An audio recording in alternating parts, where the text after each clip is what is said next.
When we receive the first letter, Hastings thinks that it is a joke. As for me, filled with foreboding, I prefer to inform Chief Inspector Japp. Mrs. Asher is not suspicious of the murderer, whom she takes to be an ordinary customer. The old lady turns around to take a packet of cigarettes. She is beaten to death. We investigate the first murder with Hastings.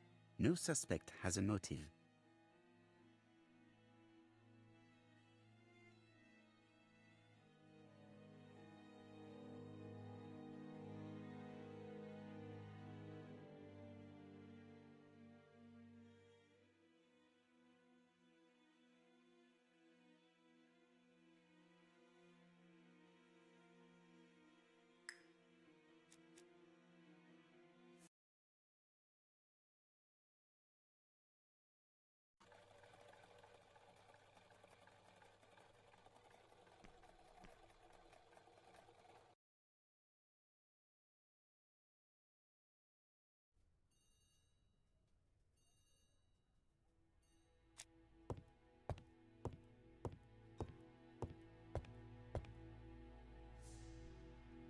Japp appears to be snowed under.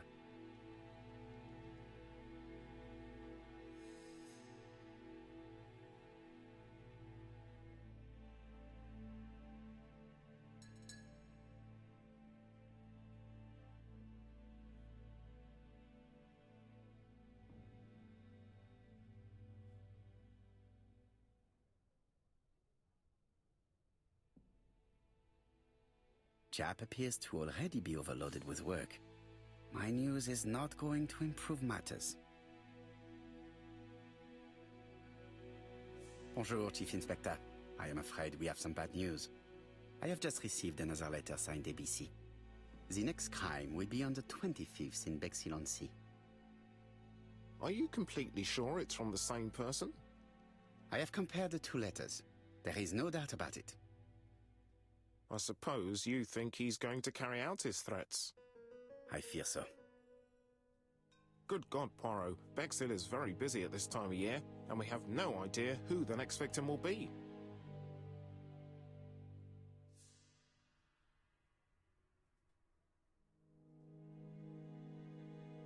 I suspect that the name of the second victim will start with B.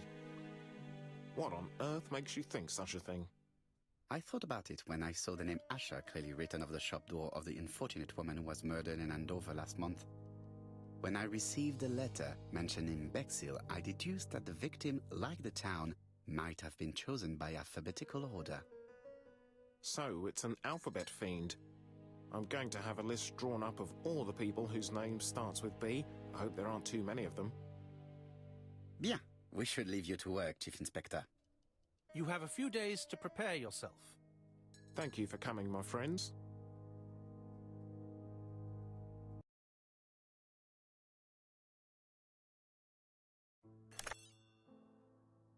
Poirot? Chief Inspector Japp, your call does not bode well.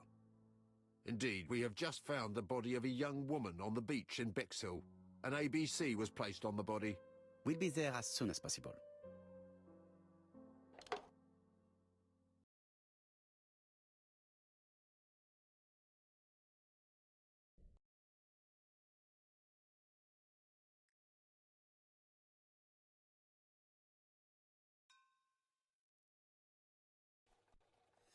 Bexhill is a delightful town. It would be nice to come back and visit. I do not entirely agree. Walking at the beach damages my shoes, and it hurts my knee. So the years have not spared you, my friend. It's the same for all of us. That is exactly what I said to myself when I saw you back from your travels. Poirot! Do not be offended, Hastings. I can see Japp waiting for us. And from his face, I would say that things are not looking good.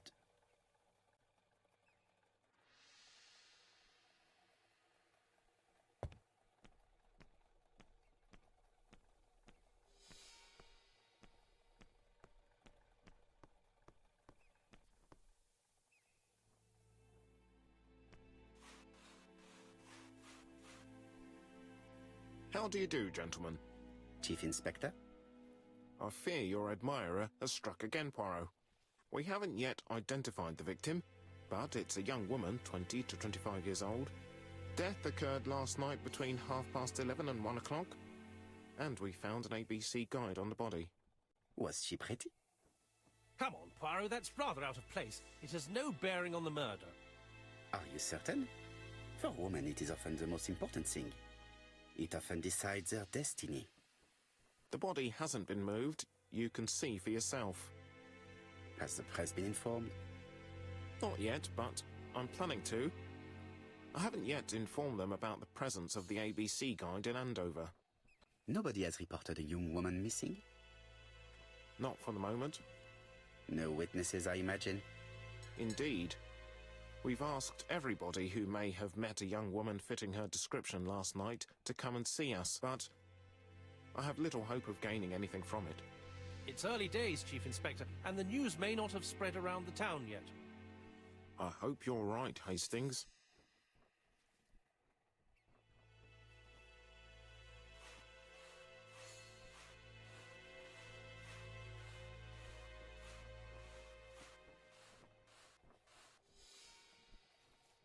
A braided silk belt.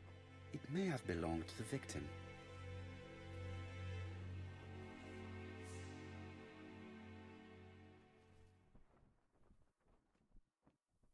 The guide is open at the page for the Bexhill train times.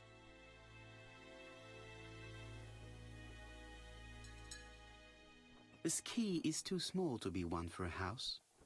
Without a doubt, it is for a padlock. These marks have been left by a rope or a braided cloth. She was a great beauty. Strange that chap didn't notice it. Apart from the marks on her neck, there are no signs of the struggle. She didn't manage to hit her assailant.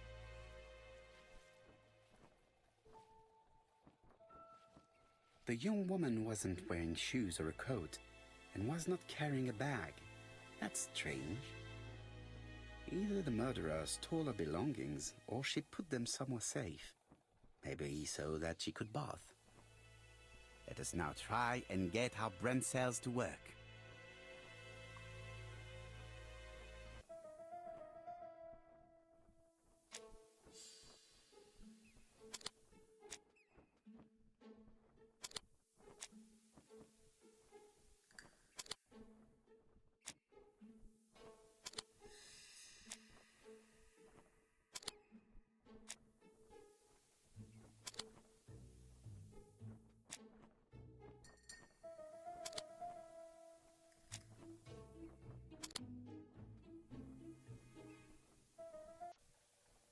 The poor child must have been strangled with his braided belt.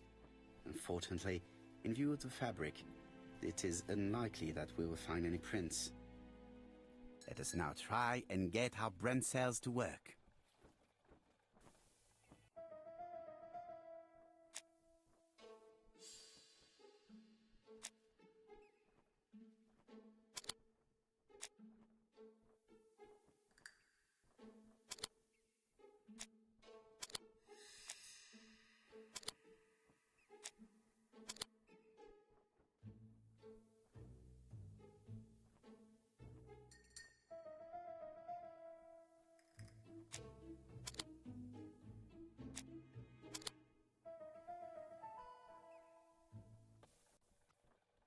The medical officer should confirm that the victim was strangled with her own belt.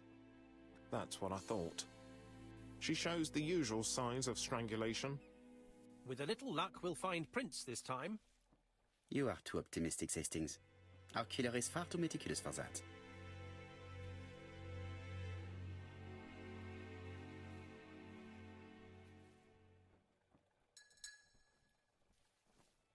There is no doubt about it. Bexhill has one of the most beautiful beaches in the area.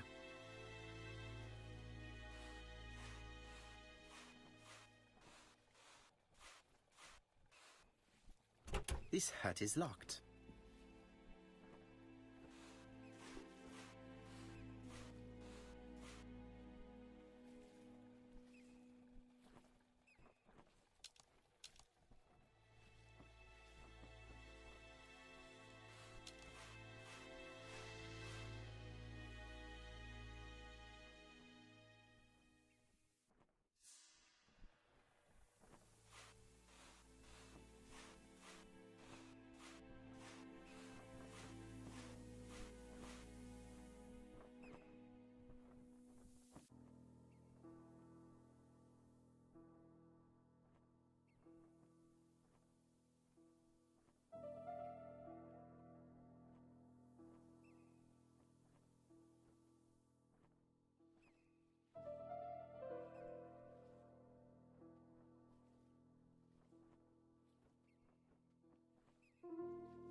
dual locking pad.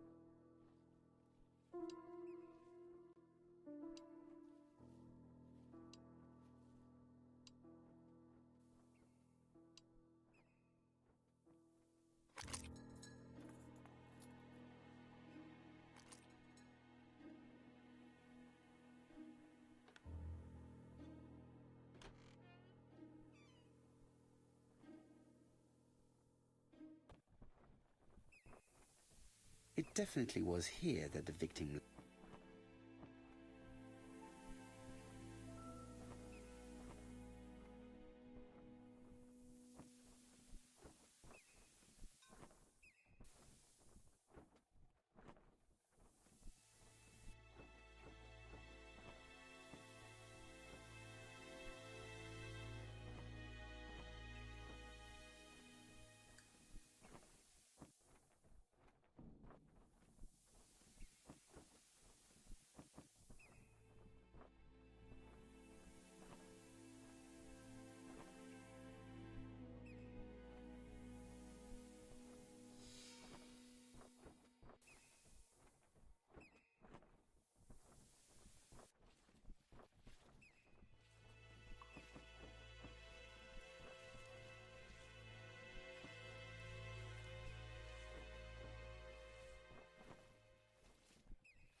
The purse is full. Yet again, we can dismiss theft as the motive for the murder. Here is the watch she must have removed to prevent it from getting wet. A top-brand lipstick. She liked to take care of her appearance. As well as a photo of the victim with some company. It could be useful to me.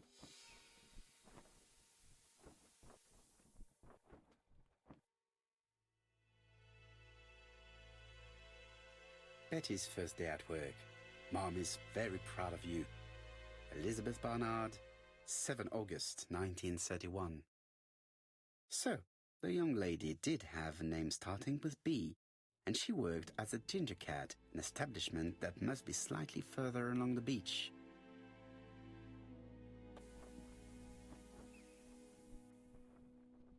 Jap has gone to the police. The victim has been identified and her family had reported her disappearance. She was called? Elizabeth Barnard, namely Betty. She worked as a ginger cat at the cafe slightly further along the beach. But Poirot, how on earth? Never mind. Do you have her address? Yes, she lived with her parents on the street leading to the beach, number 22. Shall we go? You are far too impatient, Hastings. Let the poor people take in the news first. Let us go and visit the cafe where Betty worked.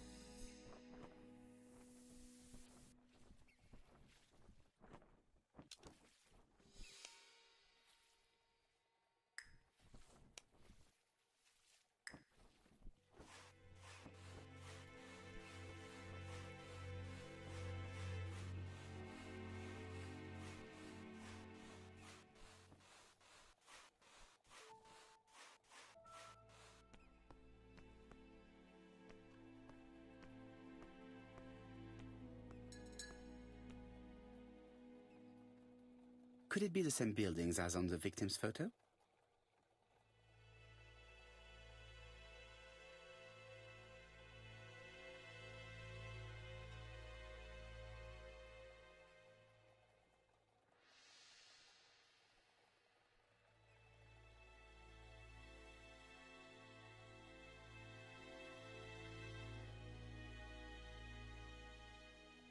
This is definitely where the photo I found in the hut was taken.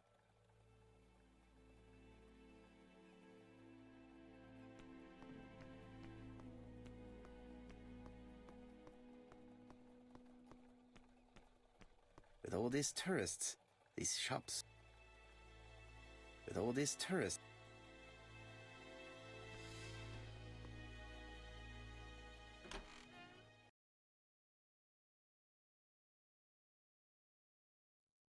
I'll be with you in a minute, gentlemen.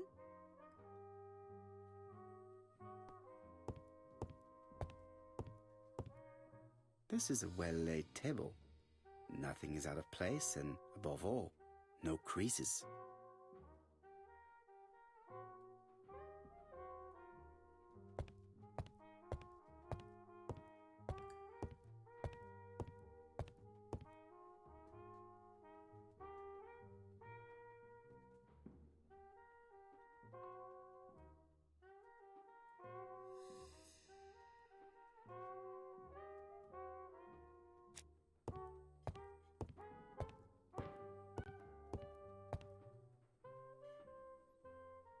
Something tells me that she's the owner of the ginger cat.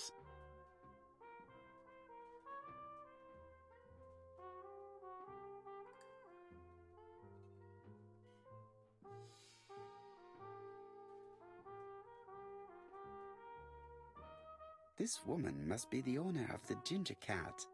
It looks like something is bothering her. How can I help you? A hot chocolate and a tea for my friend, please. I'll bring it straight away.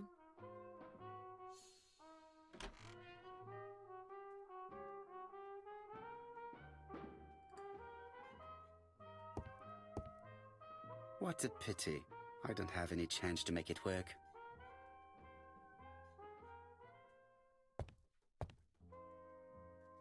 I need to know the time range during which Betty was working on her own.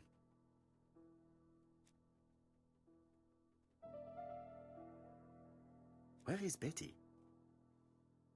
Betty worked from 11 a.m. to 7:30 p.m.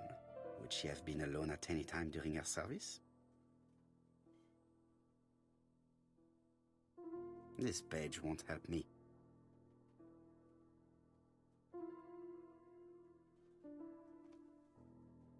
These are the different waiting staff's bills. Which?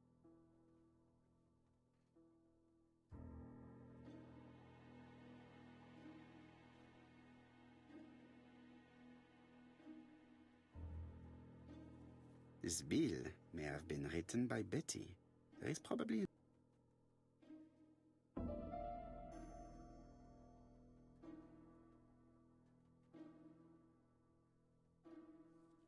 Most probably a single man, a whiskey lover. Maybe the murderer? No, something's not right. Betty was alone at just one of these two times.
This bill may have been written by Betty.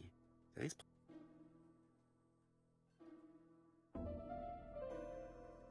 Betty wasn't serving on her own at these two times.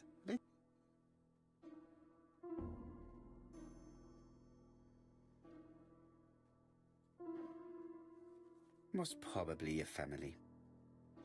This bill may have been written by Betty.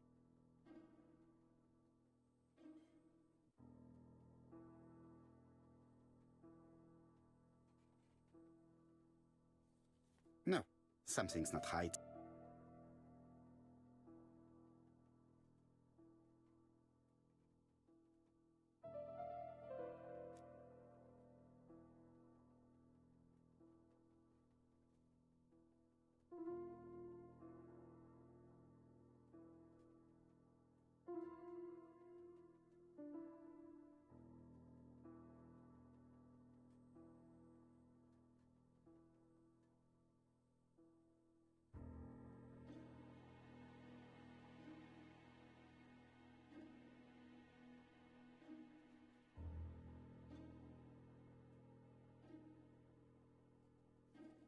This bill may have been written by Betty.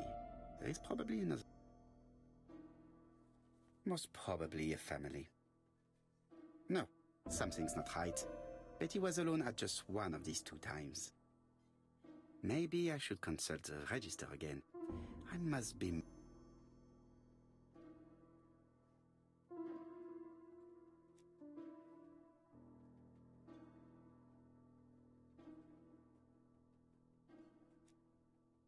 Interesting. Betty was alone between 5 p.m. and 7:30 p.m. Who did she serve?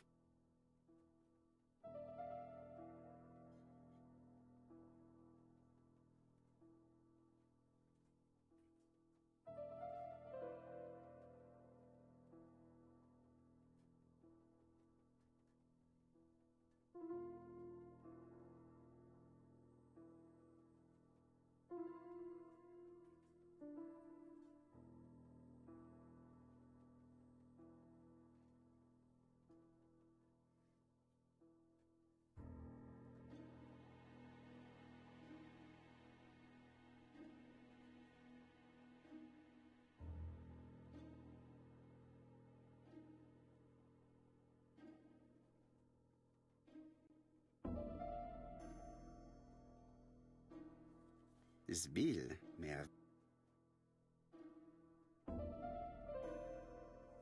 Most probably a family. No, something's not...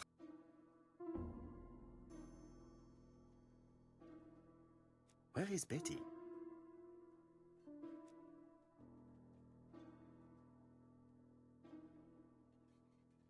Betty worked from 11 a.m. to 7:30 p.m. Would she have been alone at any time during her service? No, this person is...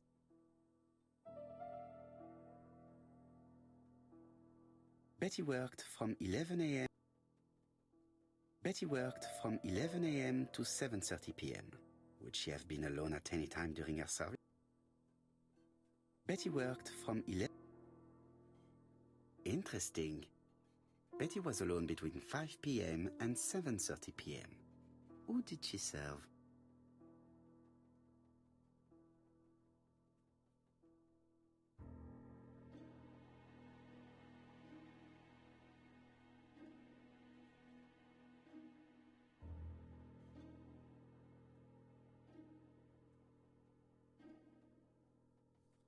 This bill may have...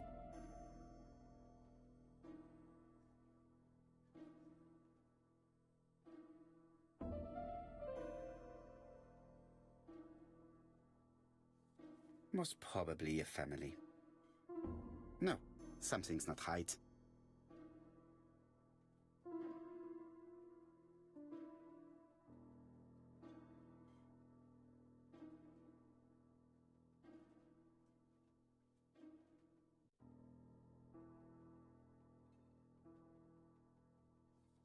This bill may have been written by Betty.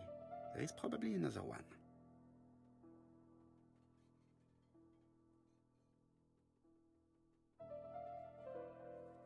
Betty wasn't serving on her own at these 2 times. Let's keep searching. Maybe I should consult the register.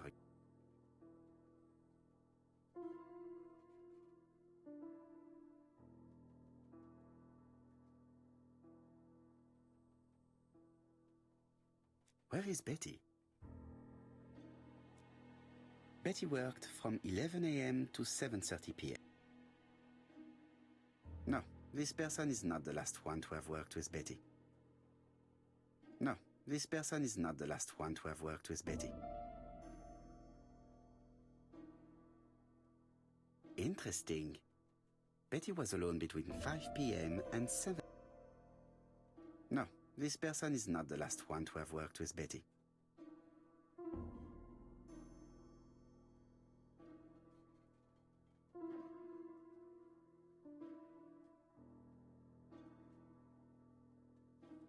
This bill... Most probably a single man, a whiskey lover. Maybe the murderer? No, something's not right. Betty was alone at just one of these.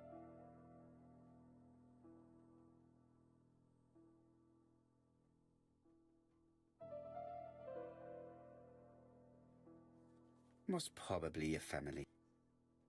This bill may have been written by Betty.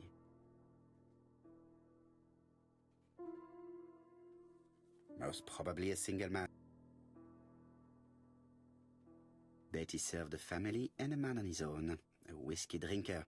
Maybe the murderer. This information will help me to progress. What? Gentlemen, what are you doing? We are searching for clues, mademoiselle. My name is Hercule Poirot. I am a detective, and this is Captain Hastings. Does Betty Barnard work here? That is correct. She should have been here a while ago. Punctuality is the first rule of politeness.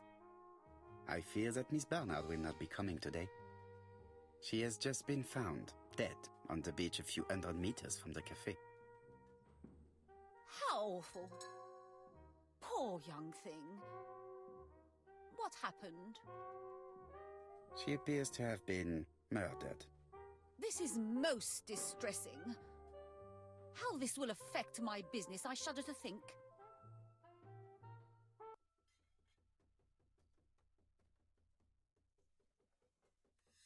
What can you tell us about Miss Barnard?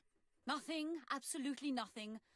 Miss Barnard was my employee. Her private life was none of my business. You did know at least that she had a young man. Indeed.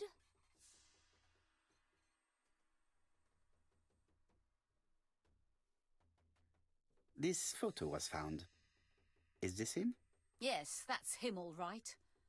But I haven't seen him for some time.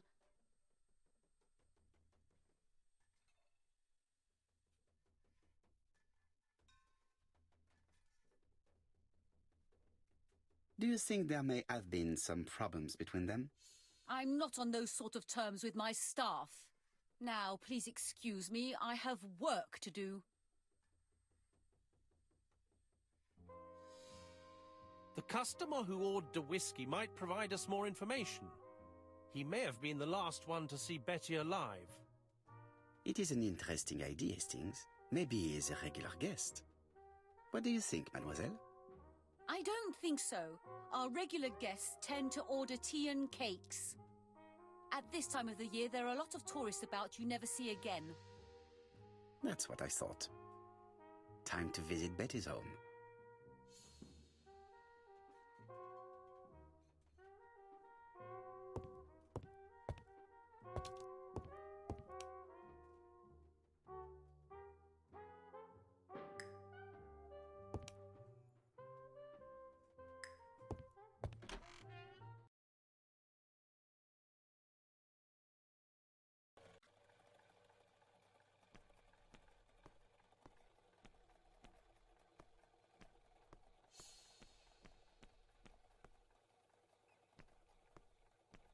This is definitely where the photo I found in the hut was taken.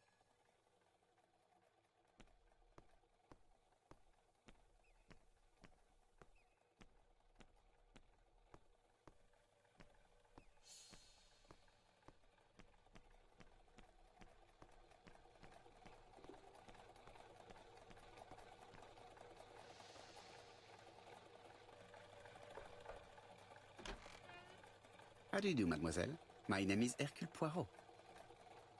I know you. You're that detective we hear all about. I do not know if that is a compliment, but I will take it as one for now. You are Betty's sister, I believe? Yes.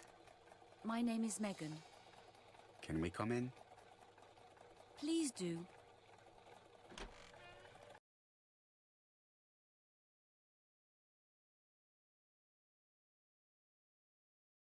My parents are at the police station. I doubt they'll be up to speaking to you later. Do not worry, we will not bother them.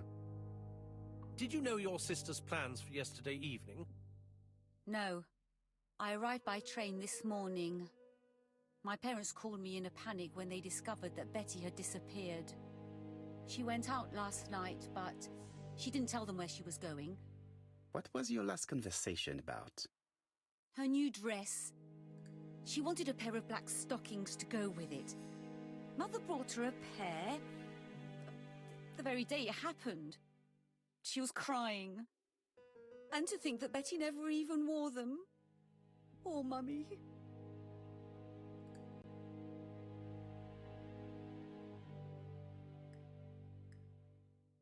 This gramophone is magnificent. It is a one-off, without a doubt. It would not be polite to visit the house without being invited.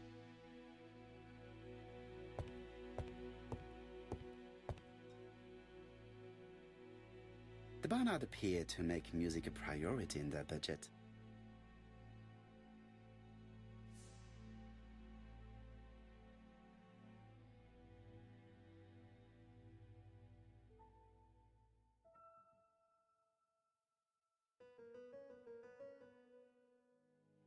They're all Miss Modest, but the Barnards are definitely music lovers.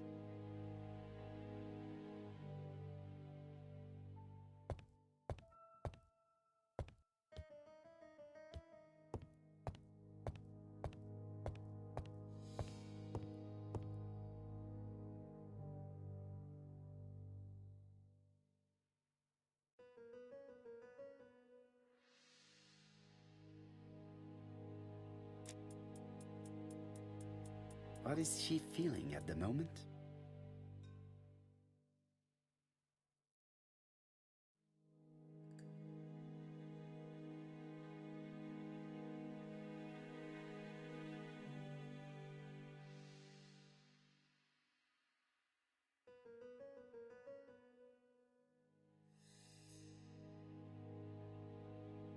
Mr. Poirot, I don't like being stared at.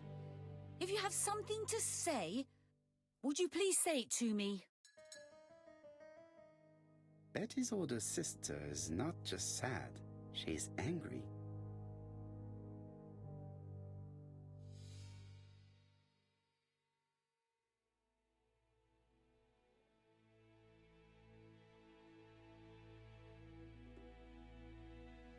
Your sister had a fiancé, I believe? Yes, he's called Donald Fraser. A very nice man.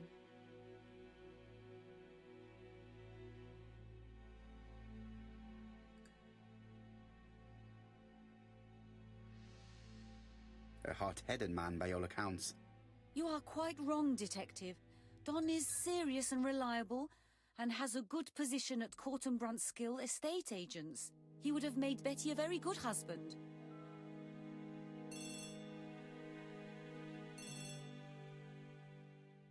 Oh, excuse me, I have to answer that. But of course. Betty's room is opposite the stairs on the first floor. Feel free to take a look if you think it might be useful.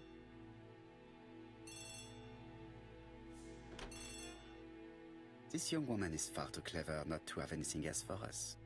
Do you think she's hiding something? That is what I'm trying to find out. Surely you don't think she did it? I did not say anything of the sort. But young women always ruin your judgment, Hastings. Who knows, maybe Megan was jealous of her attractive young sister.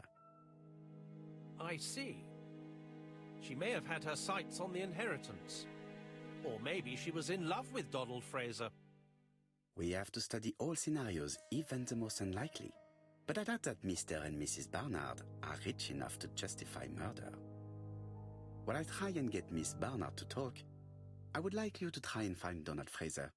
It should be easy to find the estate agents where he works. Bring him to the Ginger Cat. I would like to talk with him before the Chief Inspector finds him.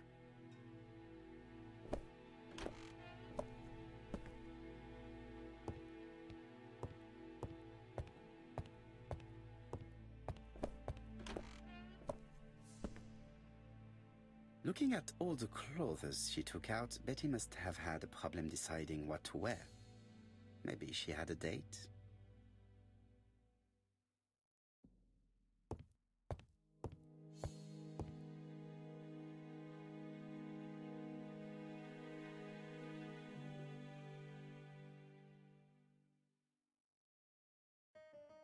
It looks like Betty was also a music lover, the same as her family.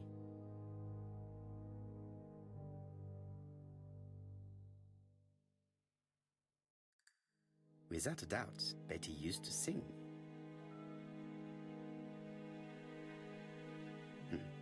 A box of new stockings. It looks like Betty has a very busy life.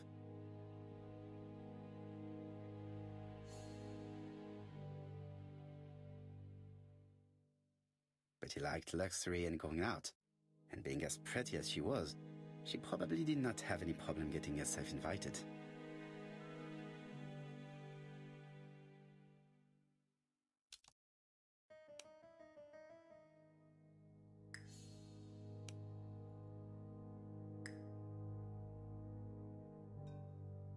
I have not finished inspecting.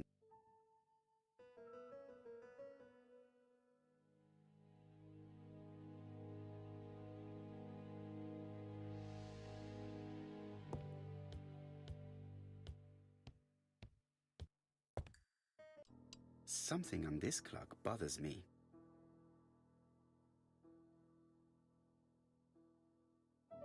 This metal disc is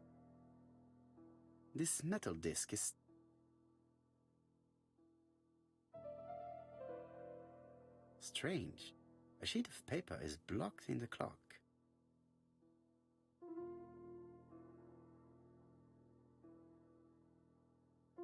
This wooden panel is blocked. I can't open it.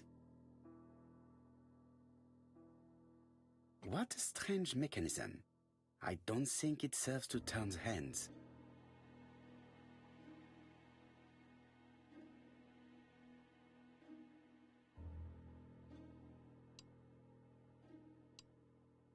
The cogs are blocked by these wooden panels.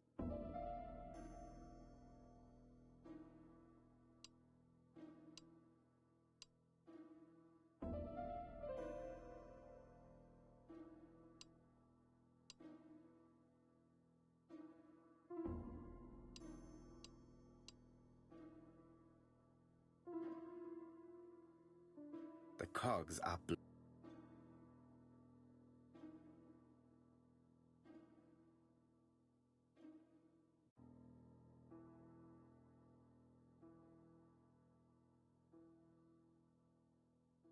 There, that's better.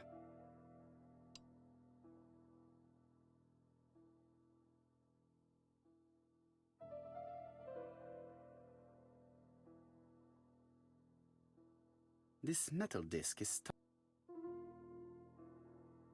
This wooden panel is strange.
This wooden panel is blocked. I can't open it.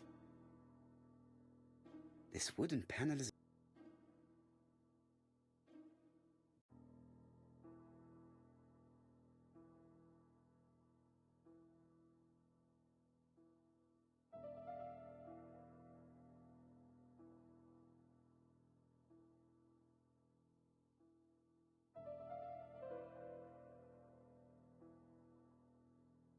This wooden panel is blocked. Strange. A sheet of paper is blocked.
The cogs are blocked.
A record sleeve with a...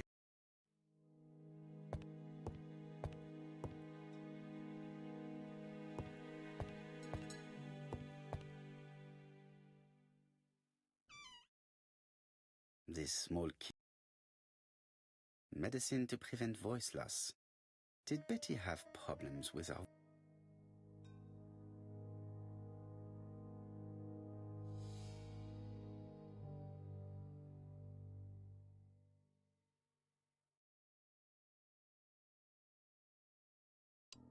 Something on this clock bothers... There, that's better.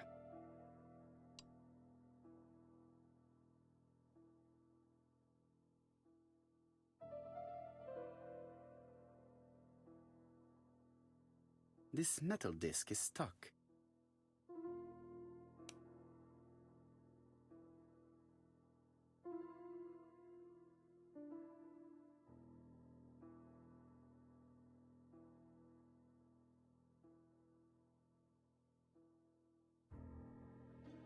What a strange mechanism.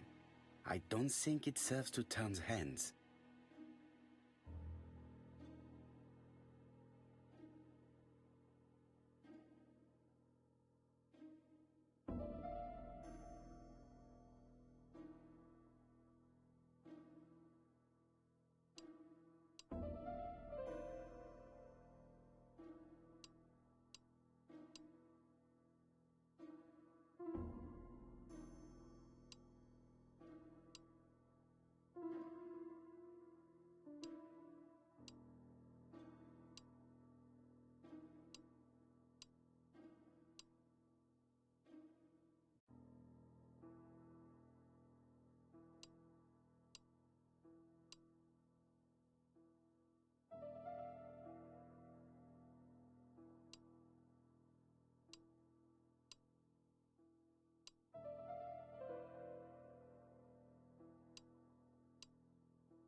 I definitely need an object to make these cogs turn.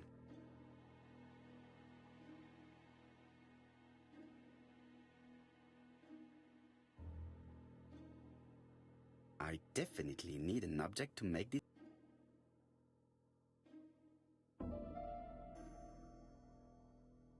This metal disc is.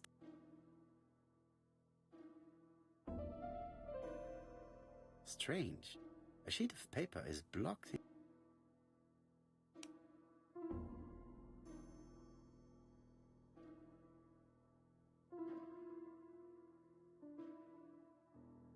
This wooden panel is blocked.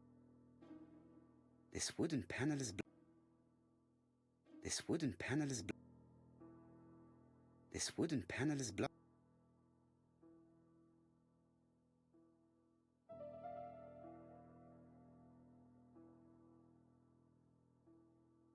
Strange. A sheet of.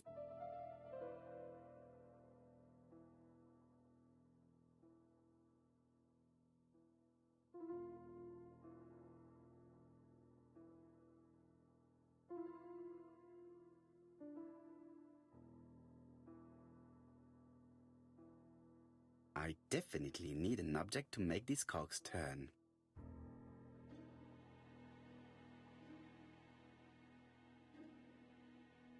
I definitely need an object to make these cogs turn.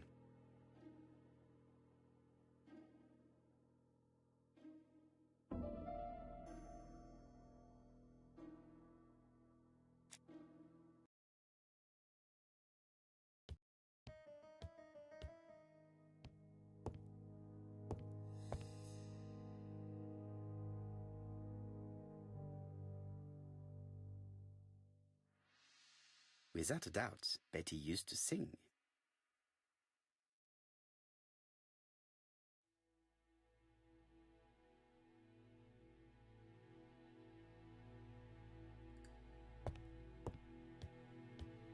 Looking at all the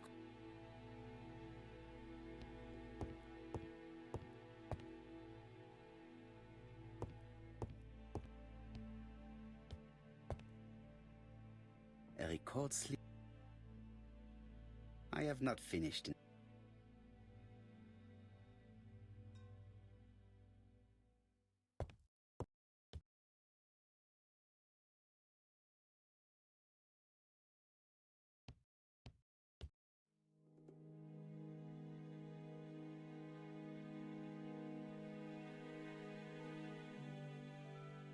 I've finished with this subject.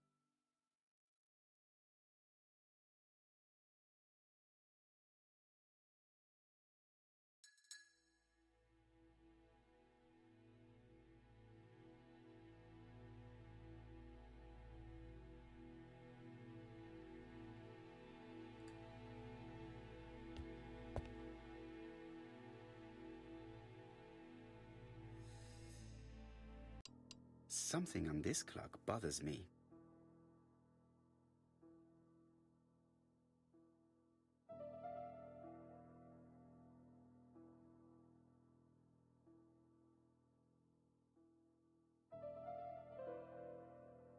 There, that's better.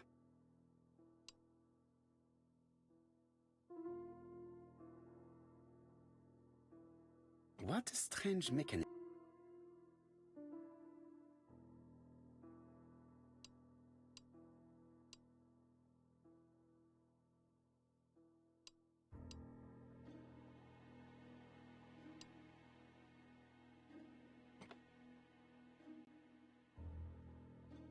I definitely need an object to make this call. I definitely need an object.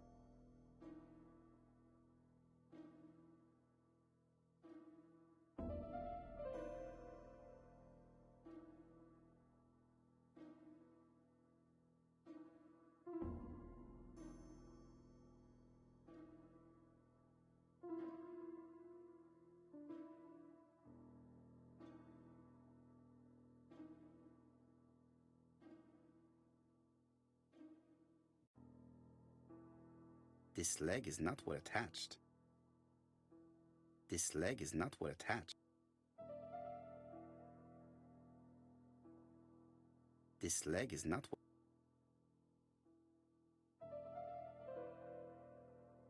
This decoration appears to be... This decoration appears to... This decoration appears to be...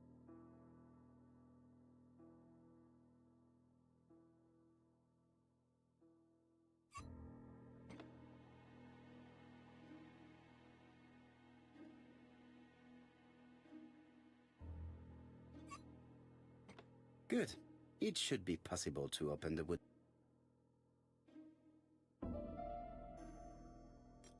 Look, a key. This could be useful.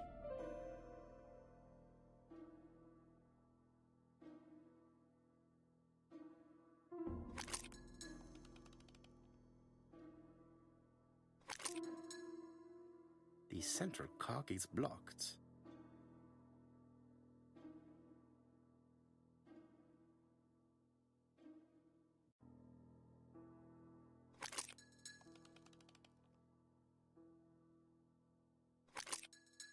Ah, something clicked on the front of the clock.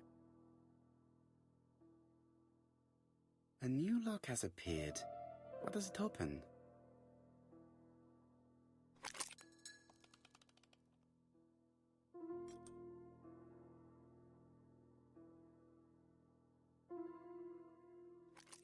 This could be useful.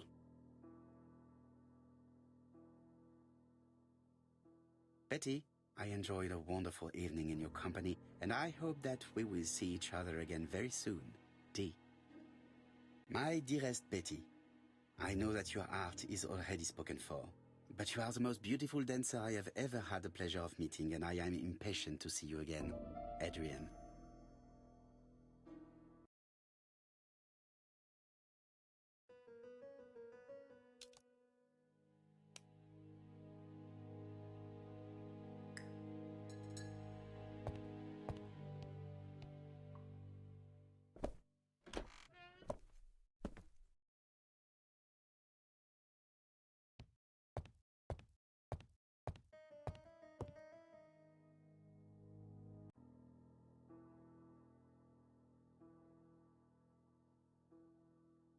Let us see. What is this?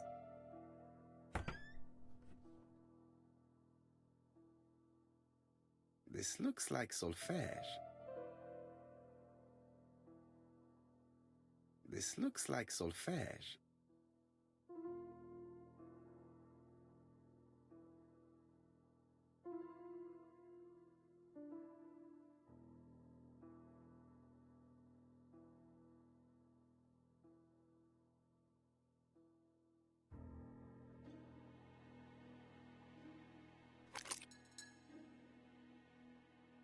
This looks like solfège.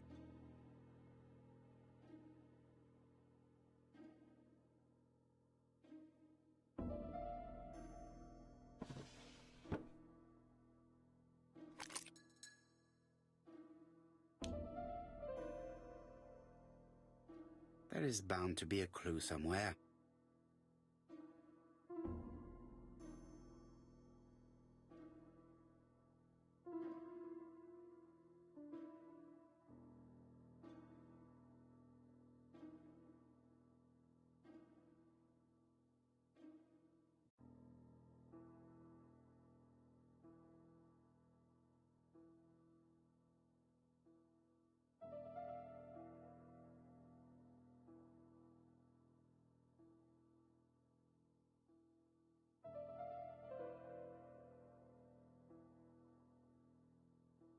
There is bound to be a clue somewhere.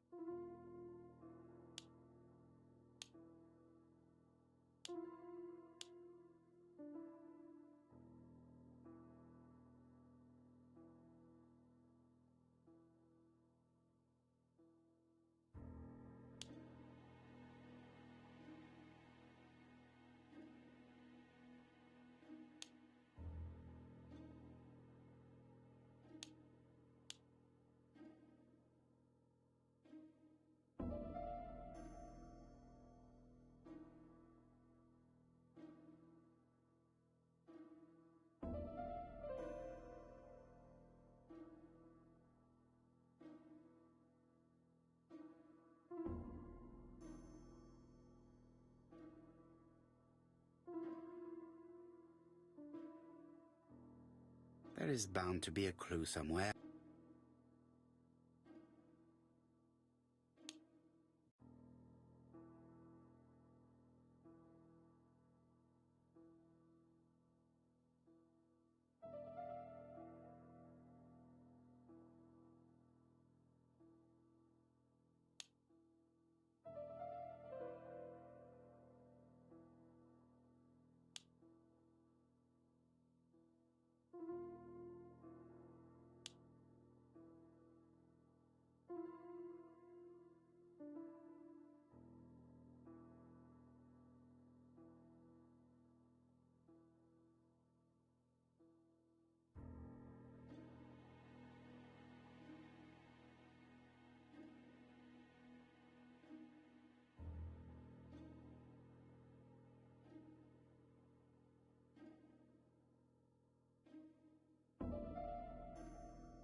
There is bound to be a...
There is bound to be a...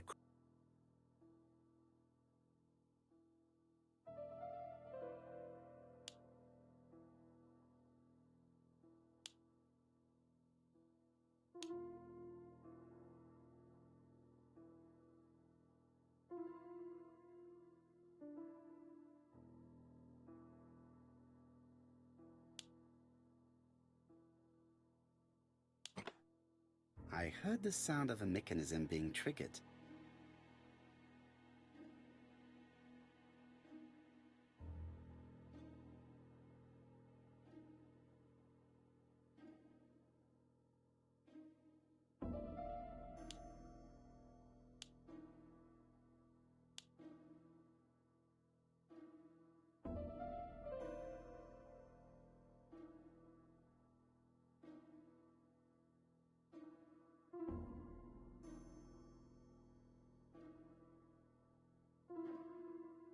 That doesn't work.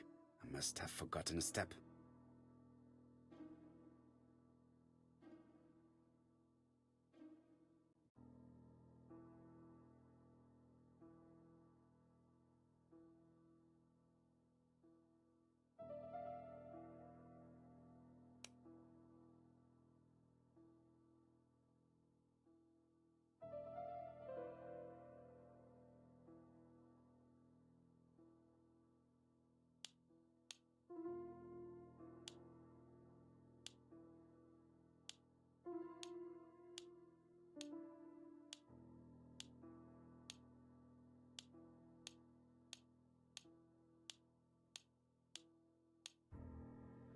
I just have to put the record on the gramophone and start it.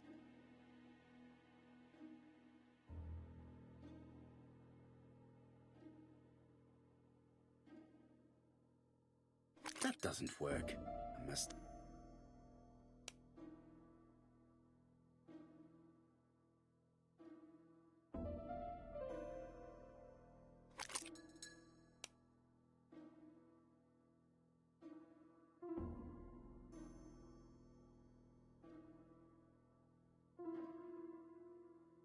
It looks like something good.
Oh, Donald! We're in the middle of recording. Sorry, Betty, but it's not wise. The doctor said you should rest your voice. You're such a killjoy sometimes.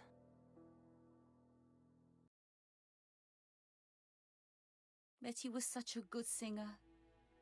It's true. Did she have any problem with her throat? Yes, she had to be careful with her voice. Of course, she didn't follow the doctor's advice. If Don didn't insist, she... Well, it's too late for all that now.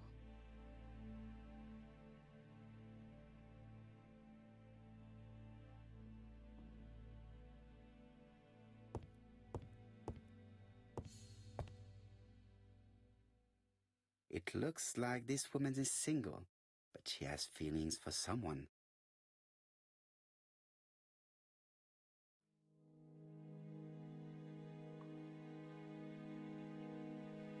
She is looking so intensely at this photo. But is it really a sister that she's studying in this manner?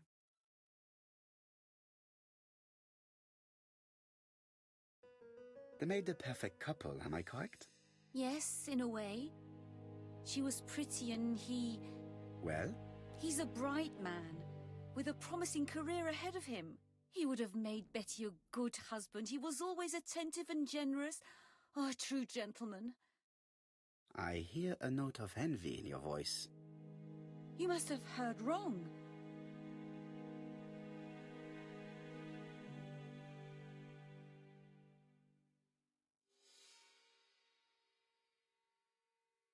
You have not mentioned Donald's jealousy.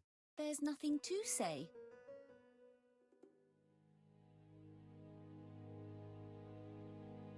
I am not your enemy, Mademoiselle Bernard. And you are not my friend either, Mr. Poirot, sir. Yes, but your lies are not helping Mr. Fraser, or you for that matter. I know that Fraser was jealous, but I wonder why you feel the need to protect him. Protect him? I hope you're not suggesting... That you are Fraser's accomplice? There is nothing to suggest that, at least not yet. It would appear that your sister's murder is the second in a series that we have to stop as quickly as possible. The first was in Andover, and the same as your sister, the murderer sent me a letter informing me that a crime would be committed in that town. Now can I count on your honesty? Yes, you have my confidence, Mr. Poirot. Don is a quiet and sensitive young man, slightly reserved too, and as is often the case with reserved people, when he flew into a temper, he completely lost control. He could be so violent. Betty was frightened. And when was this? The first time was about a year ago, but they rowed more recently. Donald found out that Betty had lied to him. She said she was going out with a girlfriend, but she went out for dinner with a married man. It was an awful scene. She told him that until they were married, she was free to go with whoever she pleased. Donald turned quite pale and started shaking and kept saying one day... Well? He'd commit murder.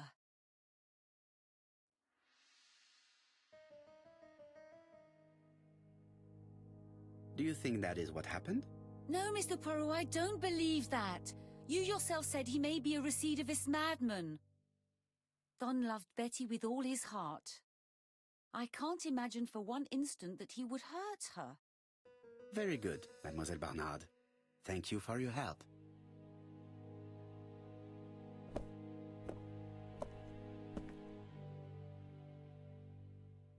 Fraser is at the Ginger Cat. The police haven't spoken to him, but they want to.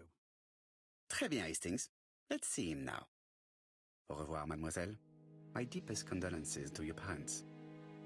Of course, Mr. Poirot. And don't be too hard on Don. He's more fragile than he looks. If you say so. Let us now try and get our brain cells to work.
Let us now try and get our brain cells to work.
You've seen Fraser, Hastings.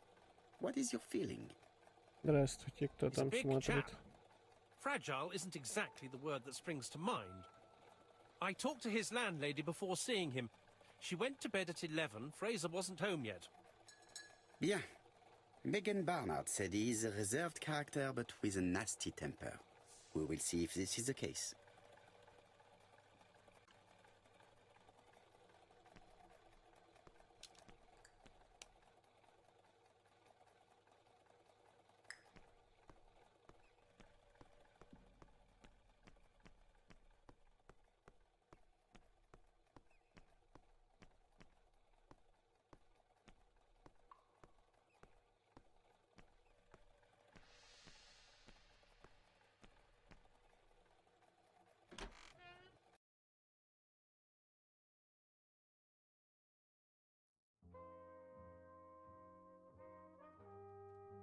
How do you do, Mr. Fraser?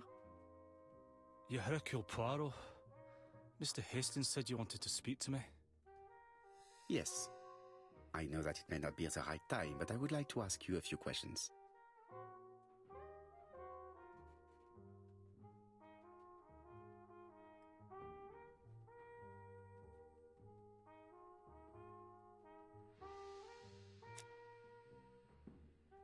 This man looks suspicious.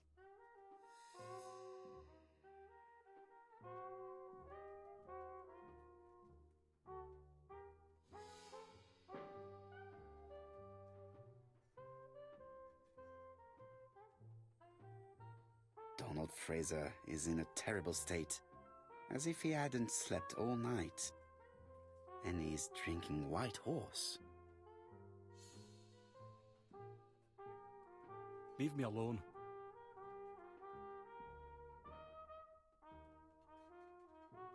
Tell me that it's a mistake. That Betty isn't dead. Sadly, your lady friend has been murdered, Mr. Fraser. Oh, Betty, if only you'd listened.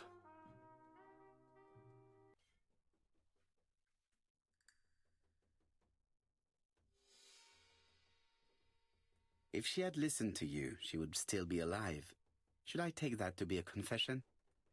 With that sort of thinking, you must send a lot of innocent men to prison. Under different circumstances, I might even find you amusing, sir. It's no time for amusement, Mr. Fraser. It is time to find your fiance's killer. Did you know what her plans were for the evening? She said she was having dinner with her sister.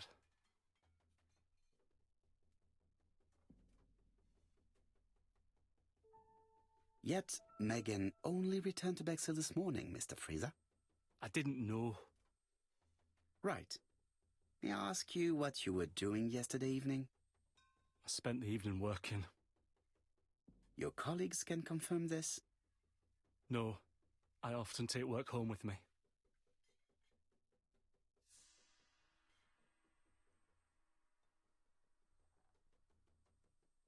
You are lying, Mr. Fraser.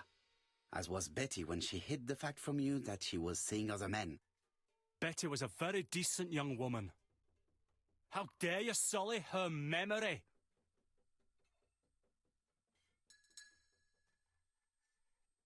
I am not interested in memories of her, Mr. Fraser.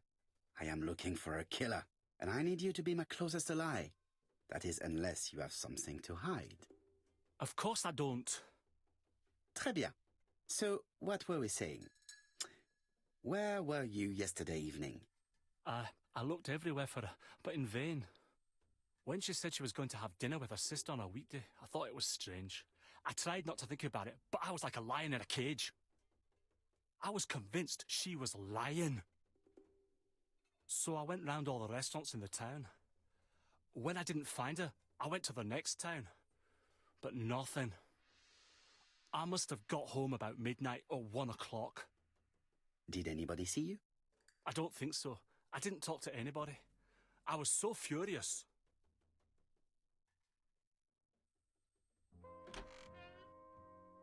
Ah, I knew I'd find you here, Poirot. I thought the victim's young man was here. Yes, he's all yours, Chief Inspector. Let us now try and get our brain cells to work.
Fraser doesn't have an alibi and he's extremely jealous.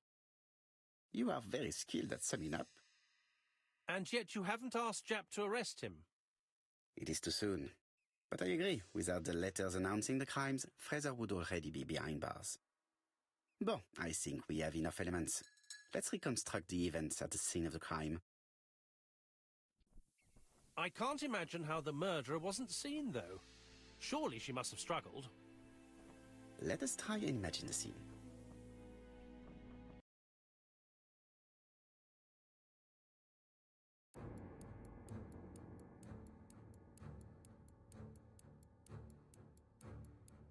The killer and the victim are walking on the beach. Miss Betty has a bag, a belt around her waist, and carries her shoes in her hand.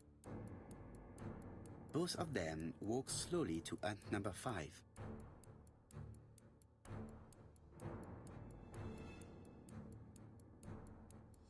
Both of them walk slowly to hut number 6.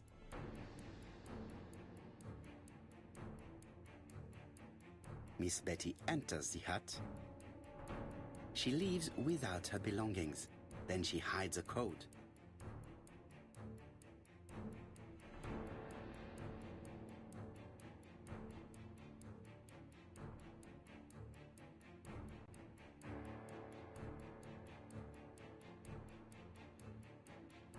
They keep walking.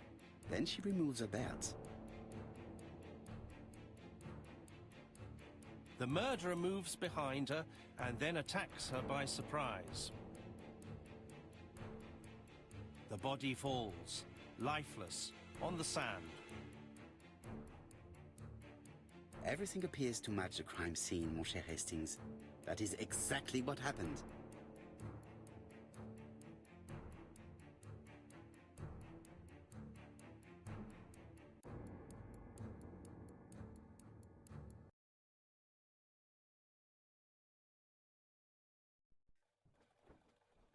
Without the ABC, we might have suspected Mr. Asher and Mr. Fraser. But by signing his crimes, the murderer is making sure he's accused. In a way, it is very generous of him. Generous? The murderer seduced Betty in order to lure her to the beach and kill her. Indeed, the young woman was certainly careless, but not stupid enough to follow a stranger. What are you planning to do, Poirot? Return to London, mon cher Hastings.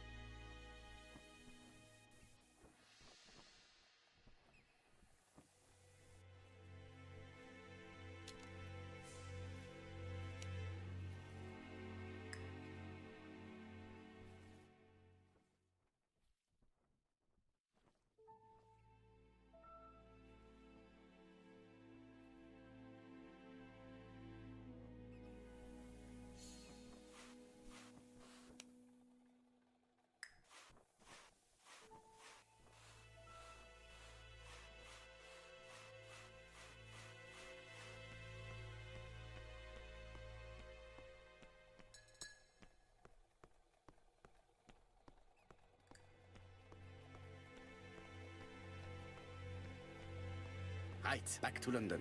There is nothing more for it.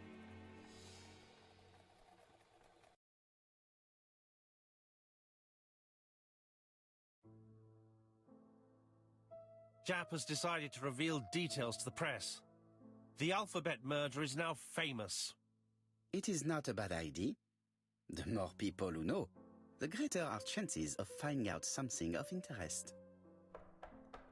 Poirot, I have a bad feeling.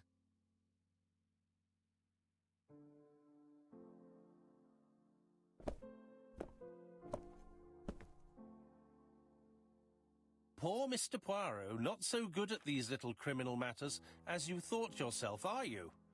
Rather past your prime, perhaps. Let us see if you can do any better this time. This time, it's an easy one. Churston on the 30th. Do try and do something about it. It's a bit dull having it all my own way, you know. Good hunting. Ever yours, ABC.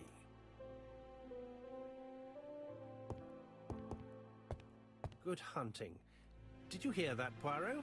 The murderer seems to be taking it all as a game, a challenge. He will strike on 30th in Churston. We must warn Scotland Yard.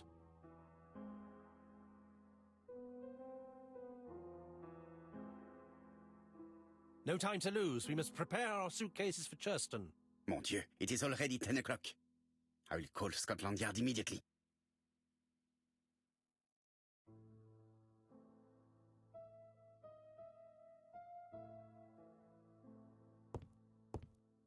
In his haste, Hastings tore the envelope.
It is not a good time.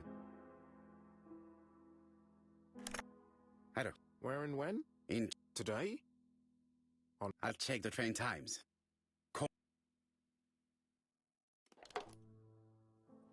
It is not a good time.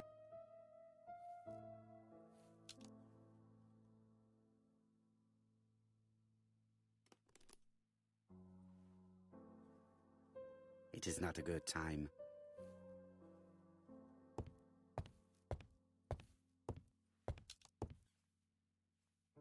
It is not a good time.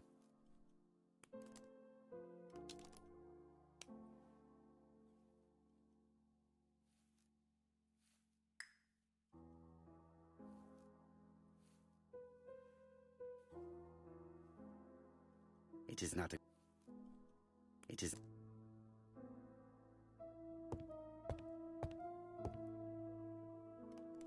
Daily Flicker, July 30, 1935.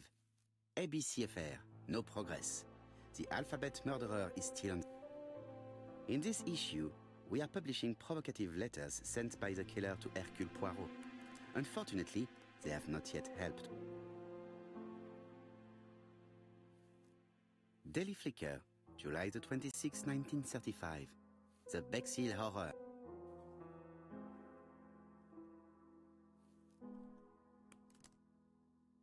It is not a good... I do not need to...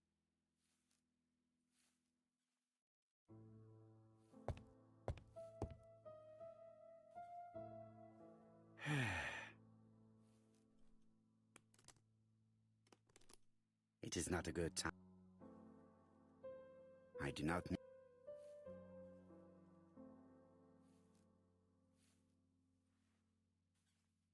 Ah, some cool hair. It is not a...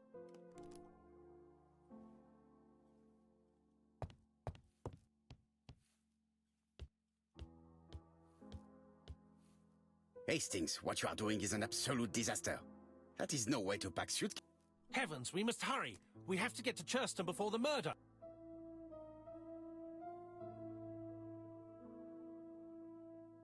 Hastings' order and method are always necessary, regardless of the circumstances. Okay, okay. I'll let you pack them. All the same, it really is a disgrace to leave your belongings in such a mess.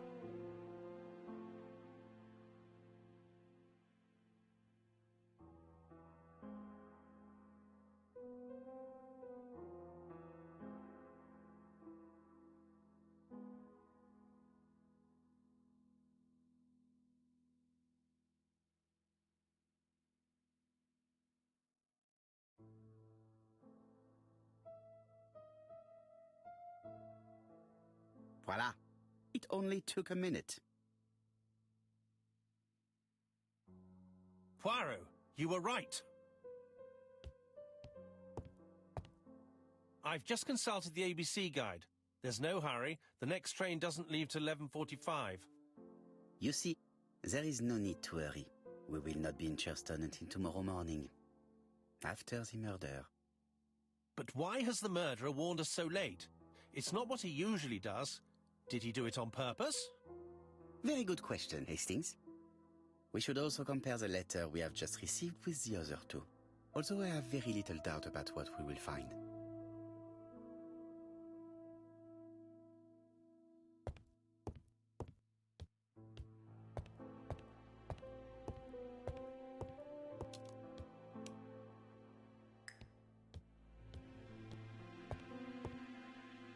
Right, let us compare this new letter with the second one. Let us examine this more closely. Certain characters in the... Yes, this I is... Right, let us go... Yes, the I characters in the two letters do... I have to find some other... The double... Right, let us go... Of course. I have to find... Yes, the... Right, let us compare this with the other letter. That's right, the A character... My theory was right. These two letters were... Let us now try and get our brain cells to work.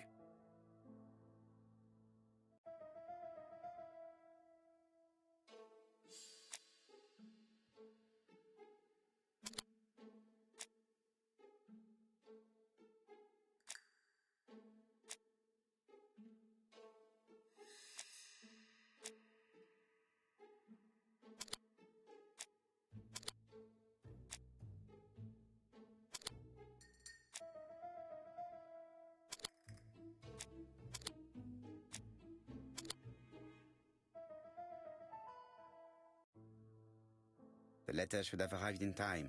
The postmark shows that it was sent 3 days ago. However, our man made a mistake in the address, which explains the delay. All the same, the post office took their time correcting the error.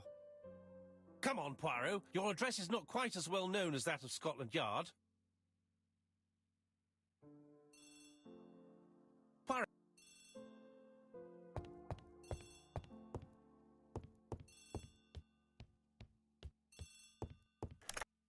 I have some news from Churchton.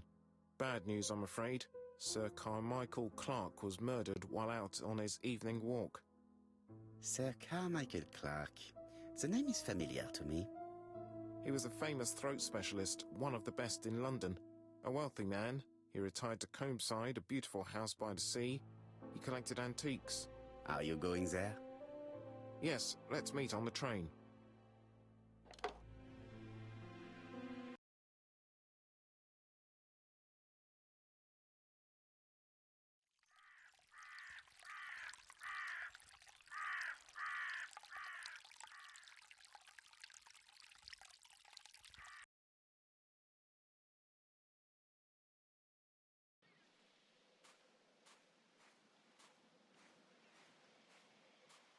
The victim is called Sir Carmichael Clark, one of the best throat specialists in London.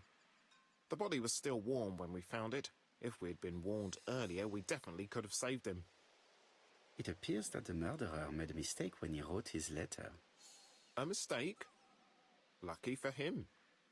And what if he did it on purpose? No. He's defined his madcap rules and he's sticking to them. It's a matter of pride for him. Shall we go up to the house, Poirot? You go, my friends. I will come soon.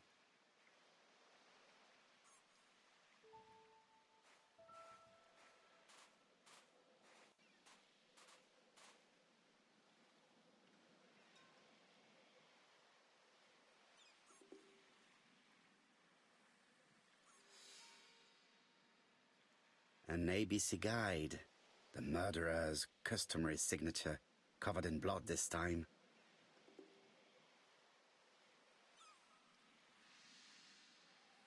Sir Carmichael's throat was cut. It's a clean incision, a professional murder. Apart from the wound to the throat, the body is untouched. No cuts, no bruises. Apart from the wound to the throat, the body is untouched.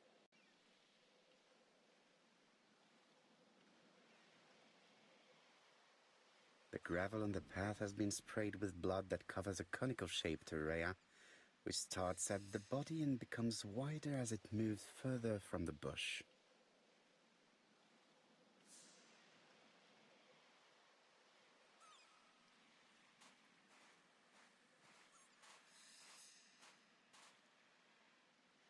Jap has emptied the victim's pockets and has laid out their contents on this piece of wax cloth.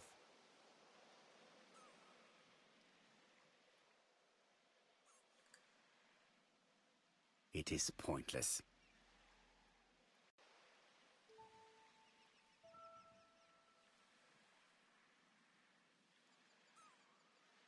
An oriental dragon. It's an old piece, much older than the pocket watch on which it was fastened.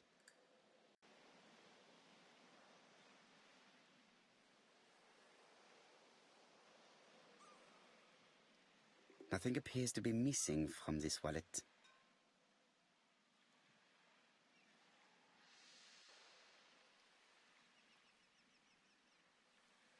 A signet ring, very probably with the Clark family's coat of arms.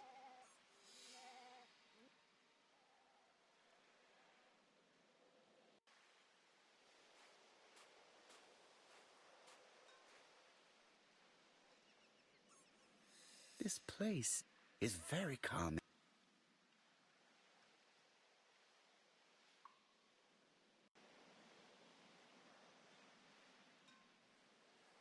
The sight is exceptional. It is easy to imagine that Sir Carmichael used to enjoy stopping here every evening.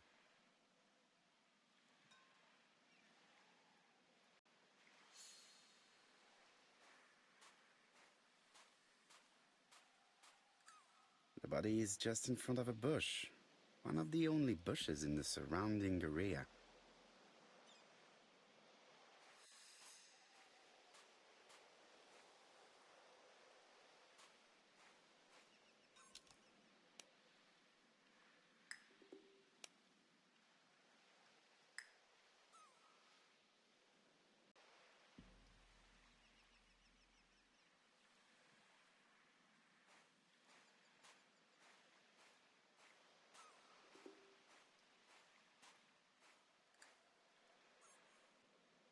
The sight is exceptional.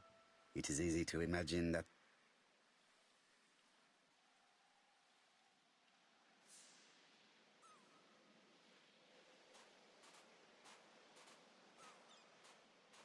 I'm not going to leave now.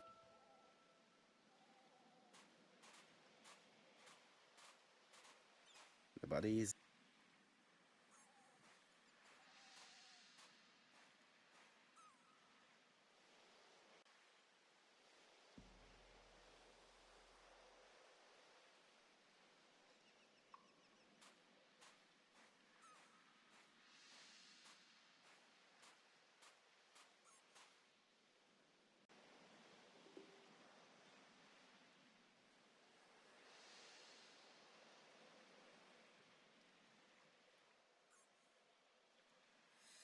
An ABC guide.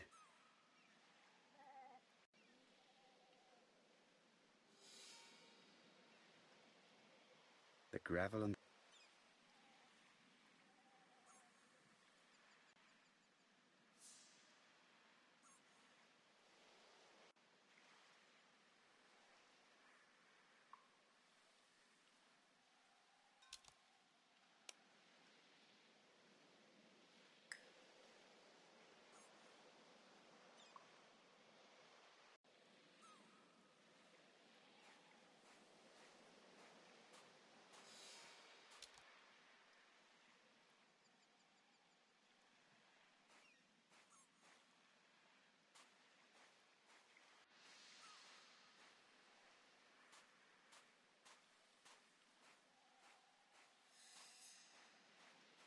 The vegetation behind the bush has been trampled. Let us now try and get our brain cells to work.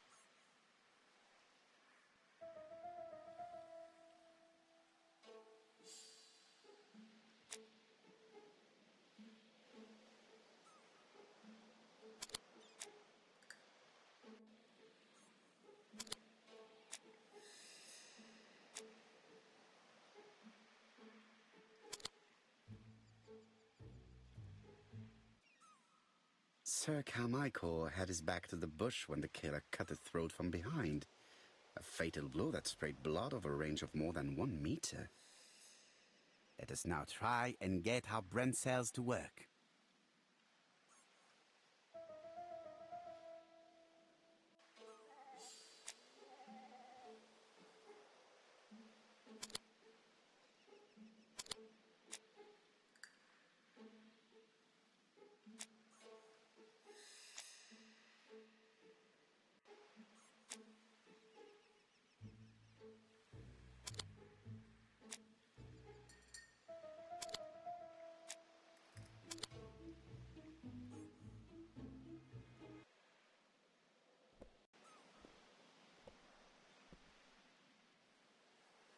Have you finished, Poirot?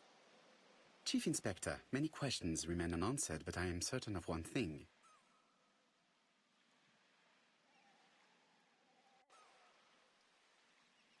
The killer has prepared his crime very carefully. Quite right.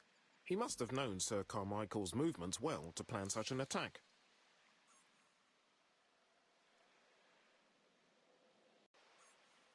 The murderer struck with terrible savagery.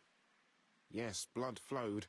It's the first time he's attacked a man. He armed himself accordingly. Have you spoken to the victim's family, Chief Inspector? I've spoken to the brother, Franklin Clark. I didn't get much out of him. He's yours. I must get the body removed.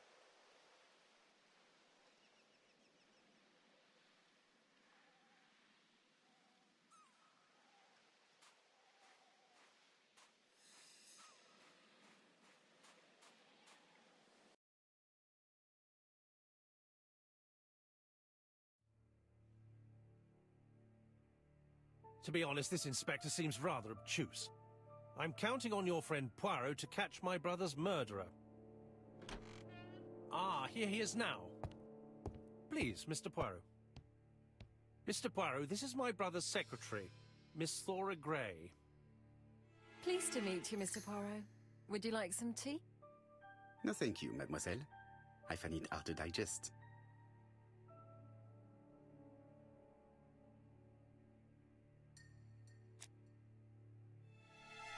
There is something very viril about him.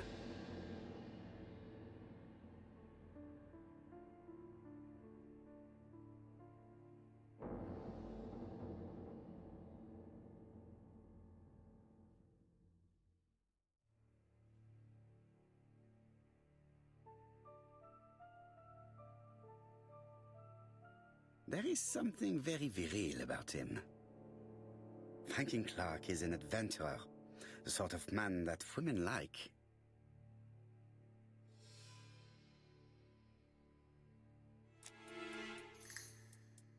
There is something elegant about her.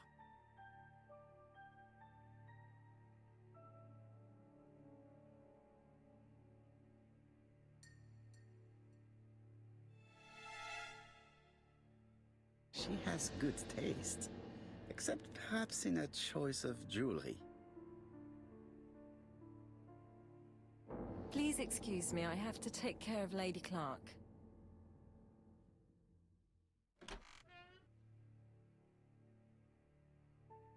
My brother's wife is gravely ill. You will probably want to question her, but...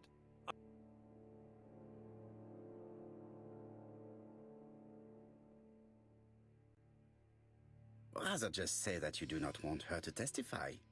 You don't seem to realize her condition. She doesn't even know he's dead. Sorry, but it's not possible. Of course, I understand. Someone set a trap for your brother. Who was familiar with his habits? Everybody knew he took his evening walk at 8:30, and that he always followed the same path.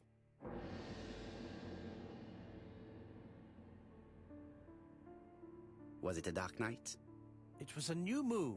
I took a lantern. So it was you who found the body? Yes, along with the gardener. Have you seen any strangers around the house recently? No. As far as I know, nobody has been near the house.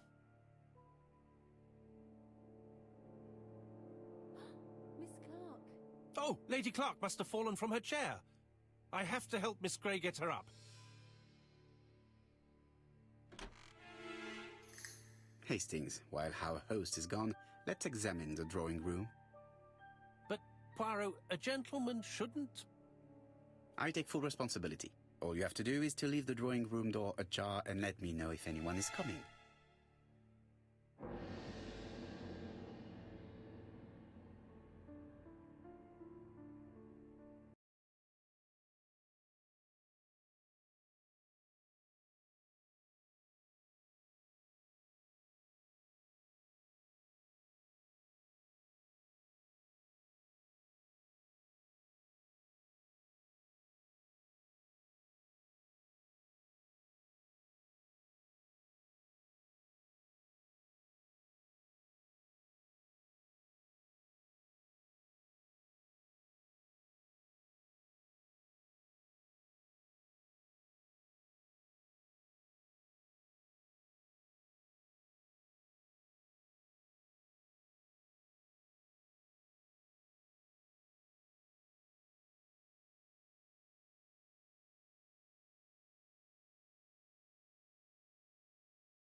tiger.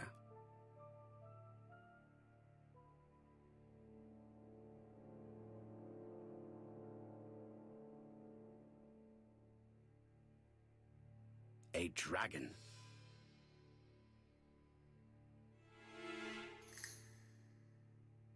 A crane?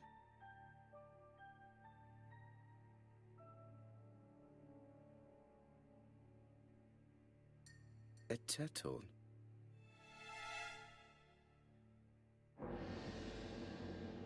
Dragon, dragon, dragon.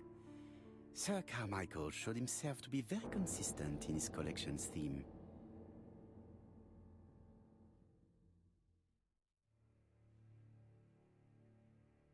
It is an emperor. His place at the center of the table is probably symbolic.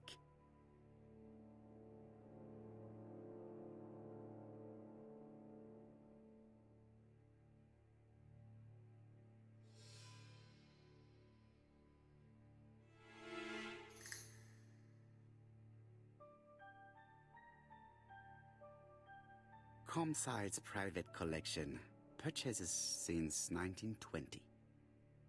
The catalogue for Sir Carmichael Clark's collection.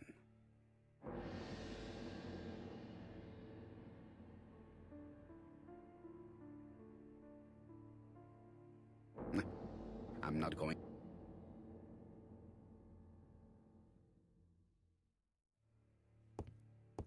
There are some very valuable objects here.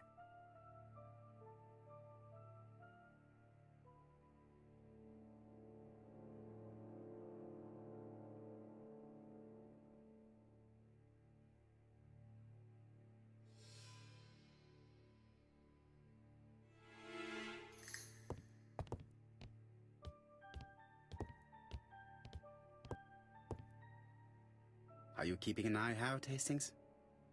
Yes, yes. Come on, be quick, Poirot. It would be embarrassing if we got caught.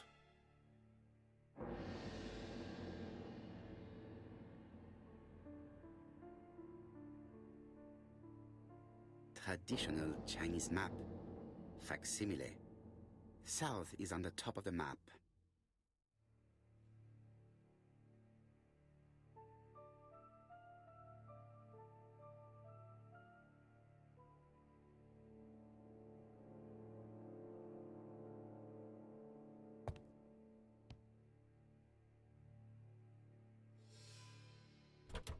It's locked.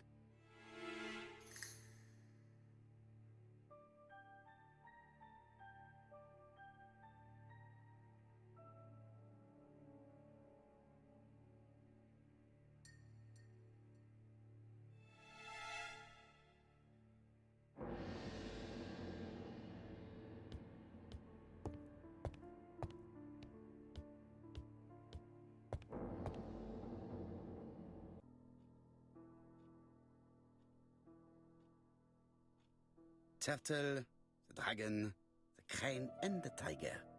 I think I've already seen this motif somewhere.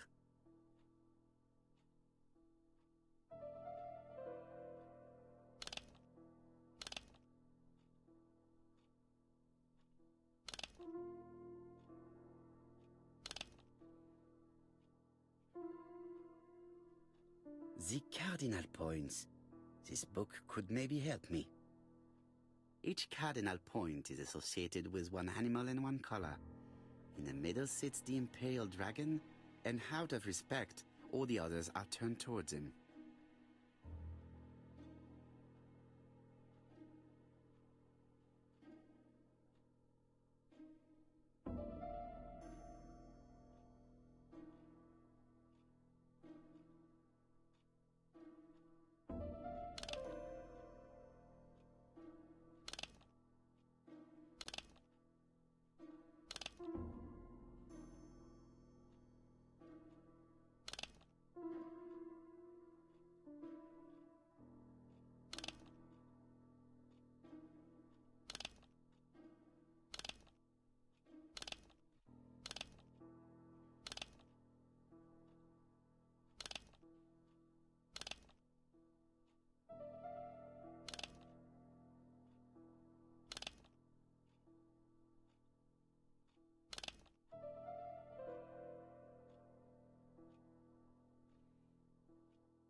turtle, the dragon, the crane, and the tiger.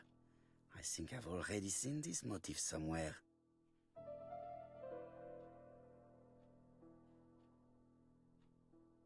The position of each motif.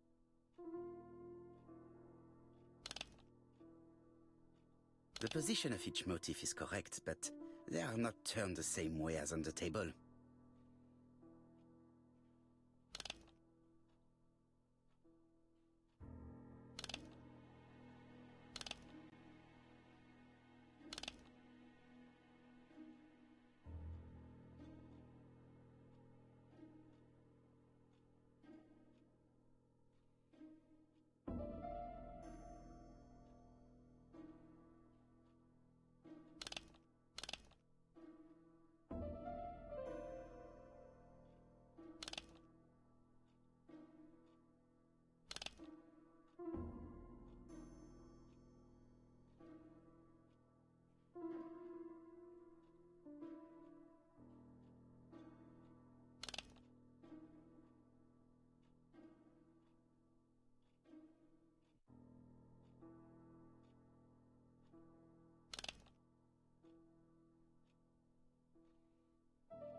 I think I heard a bang.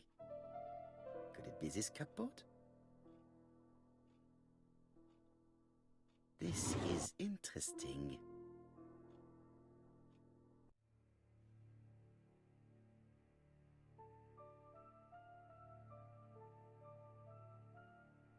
Ernest Logan, MD, Brighton Cancer Institute, 201 Dusk Road, Brighton, Sussex.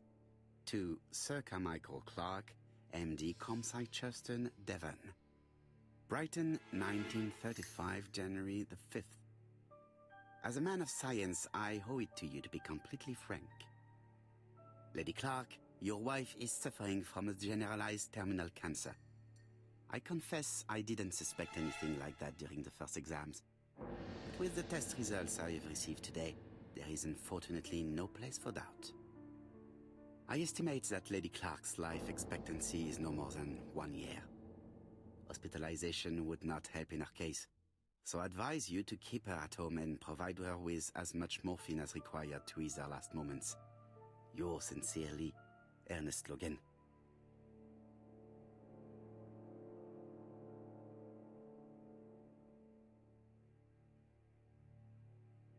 These daggers are only ceremonial weapons.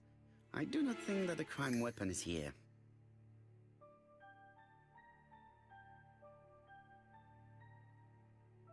Here's Miss Gray. Sorry to keep you waiting. Lady Clark's condition requires regular care. I believe you want to ask me a few questions. Indeed, mademoiselle. This porcelain is remarkable. Is it old? It's about 3 centuries old, I believe. Wait, let me find the reference.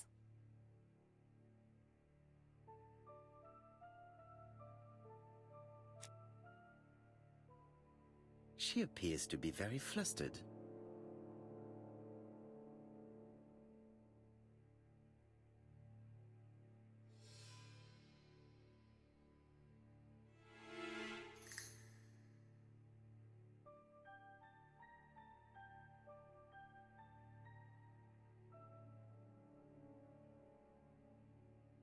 Just a minute, please, Mr. Poirot.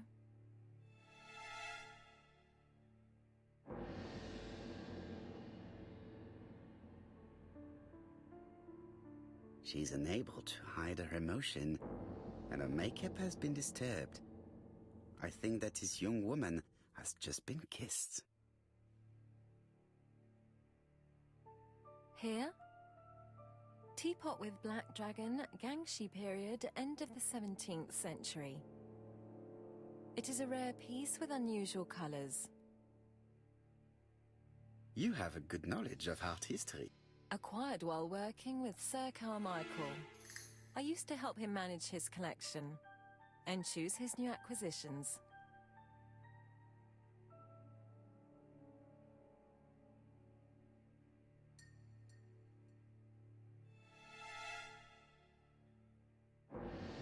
Did you have a good relationship with your employer?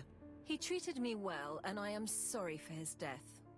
Have you seen any strangers hanging around in the past few days? No.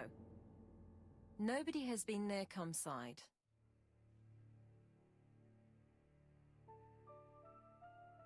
What were you doing yesterday evening at the time of the murder? I was sleeping. I was woken by the telephone at 11. I heard Franklin Clark speaking with the gardener. They left with some lanterns and they found the body.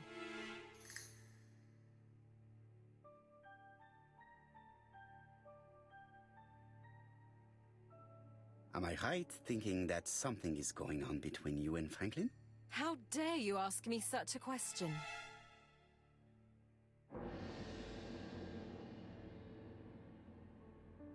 And you?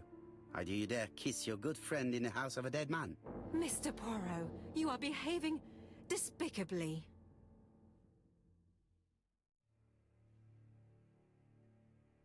Miss Grey, if I may be so bold, please do not take offence. My friend has rather unusual methods, but all he wants is to find the murderer. Yes, I understand. I must rest. Please excuse me. Earlier, you asked me to watch the living room door for you. I don't wish to be indiscreet, but sometimes a gentleman stumbles upon a secret without intending to. That is sometimes the case.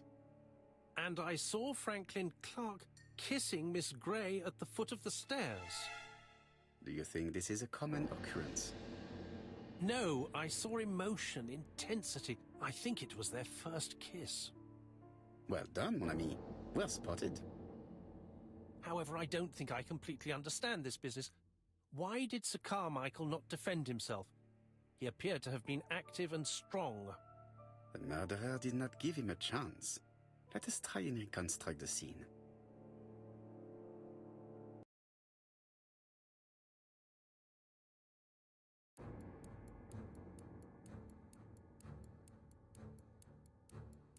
Sir Clark is taking his customary walk.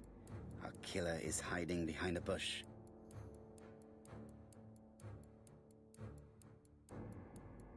The old man walks quietly along the gravel path.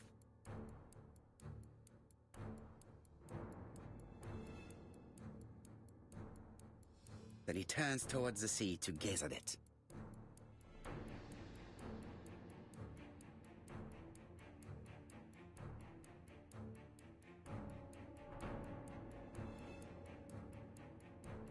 The killer leaves his hiding place on the right-hand side.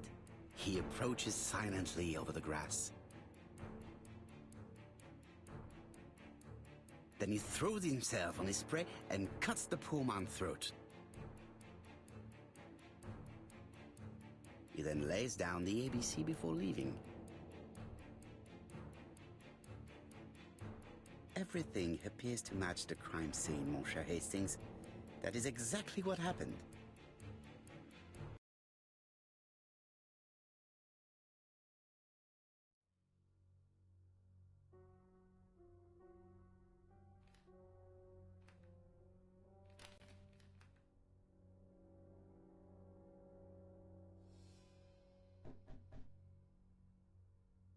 Oh, just a minute. I'm getting dressed.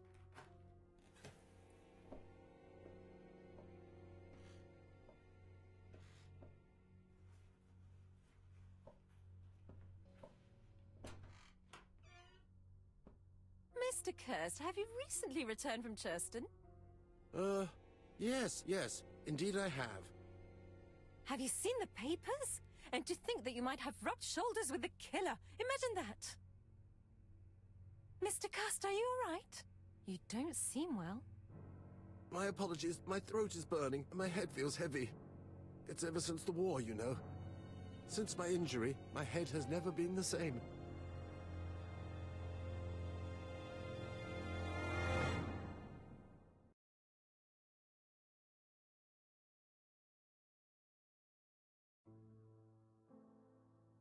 Poirot, it's a pleasure to be with you again after all these years. I looked for a gift to thank you, and I found this propelling pencil.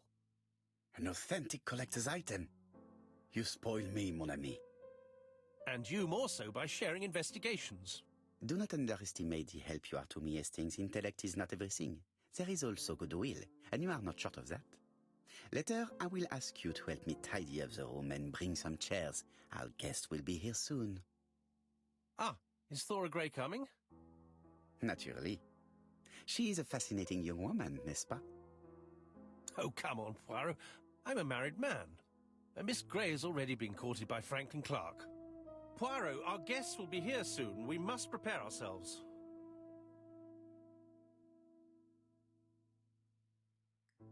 I should take advantage of the silence to examine them.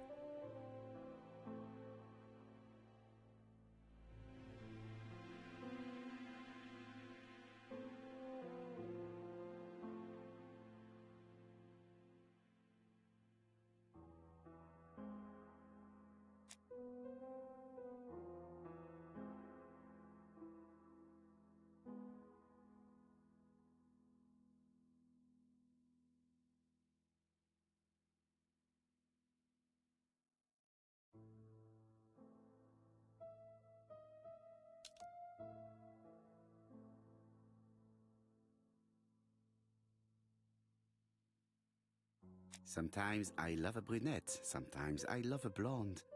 That's what the song says.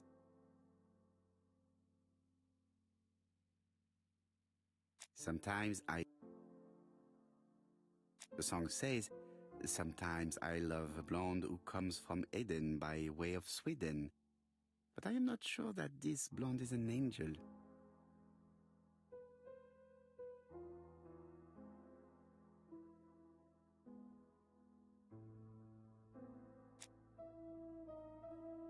Donald is always on edge.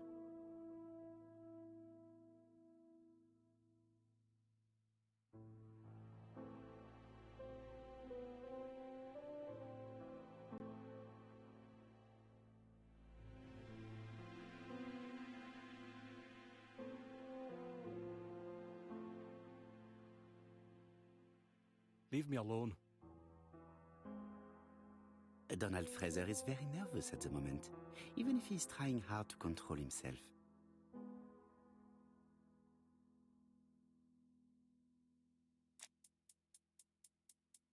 She appears to have taken more care with her appearance than the last time.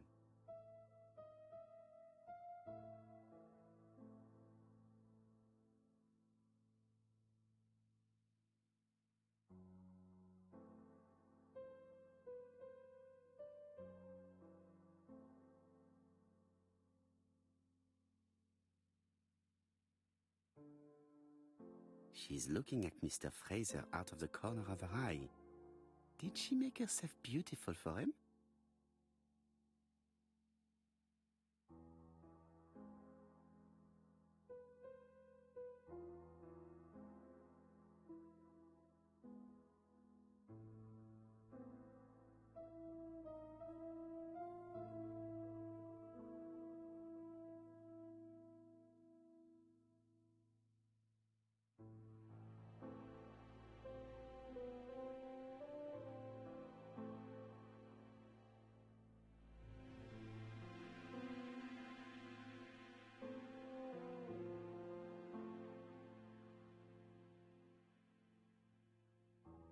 Franklin Clark always seems at ease, regardless of where he is.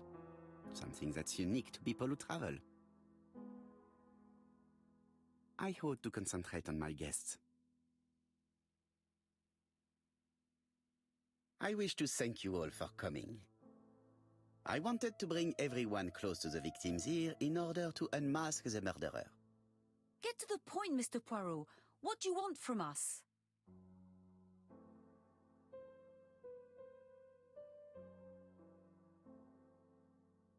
Megan, dear girl, please be patient. Mr. Poirot, how dare you address me by my first name? Please excuse me, mademoiselle. What I ask is that you search your memories. The murderer must have left some trace. Yes, he must have prepared his crimes very carefully. Tout à fait. He did not get to Bexhill at midnight in order to strangle a young girl whose name by chance starts with P. Must we go into that?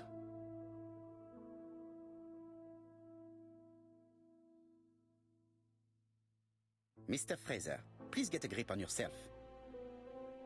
Well, I want to help you, but I don't remember anything else. Nothing I haven't already said. And you, Mademoiselle Barnard, did your sister say if she was seeing another man? She never would have told me.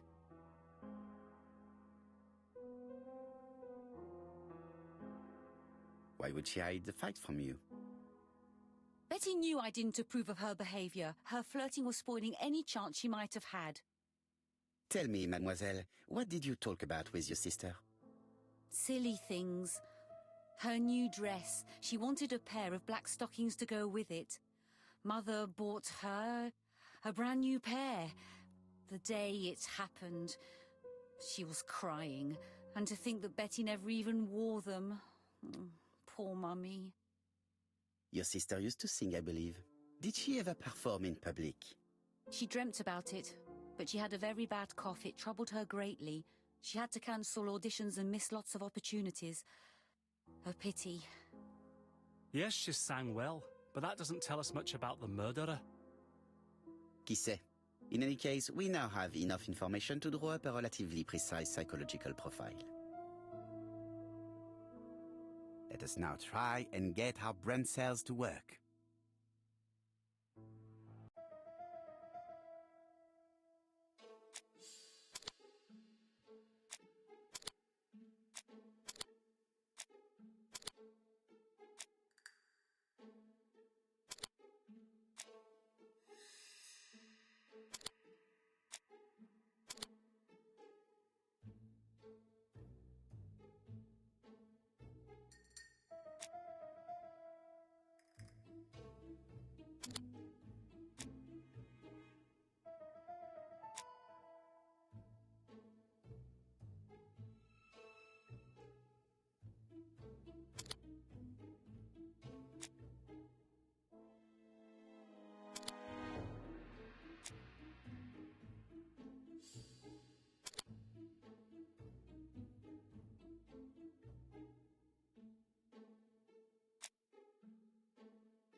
So, ladies and gentlemen, we can now surmise without too much risk of error that our adversary is calculative, sure of himself, a seducer of outstanding intelligence, that he has plenty of self-control, and that he likes railways. It's a good start. Other meetings may be necessary. I hope that you will be able to come back again. Well, it's just that...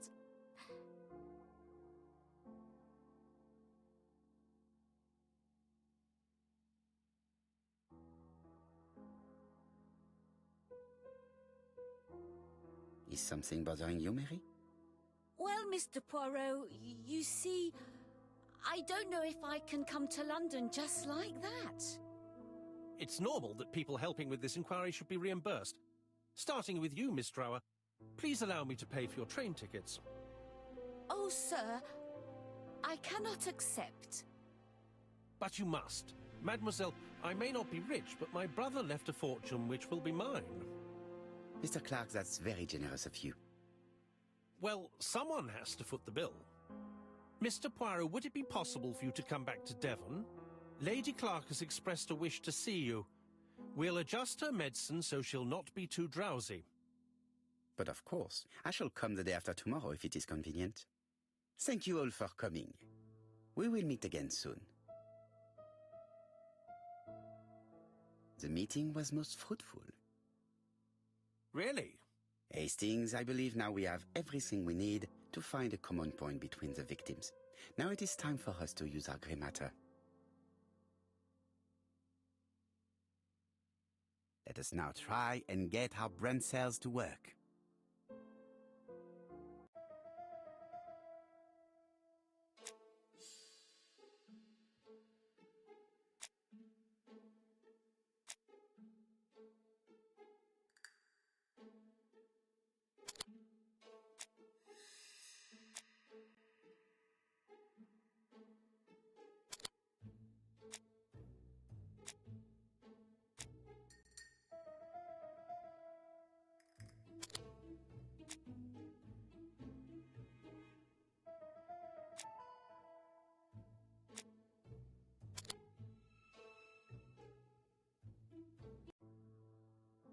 The first two victims suffered from bad throat, and that was precisely the specialty of the third victim, Dr. Clark. We have a lead. It would pay to take a closer look at the medical records of Dr. Clark's patients. We'll do so during our next visit to Churston. I will do it myself, mon ami. You must remain in London just in case ABC sends us another letter. Very well, as you wish.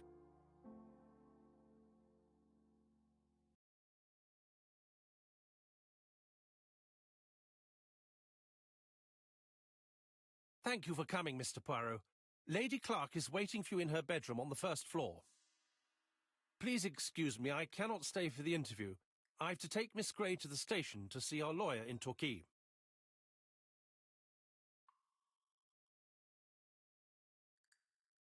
Are you going on holiday, mademoiselle?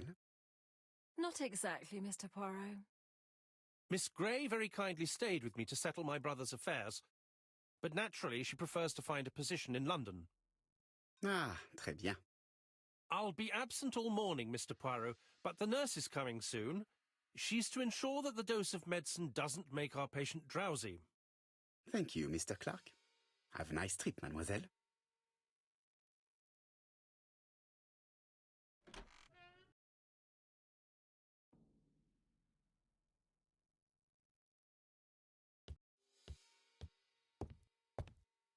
I do not need to make it.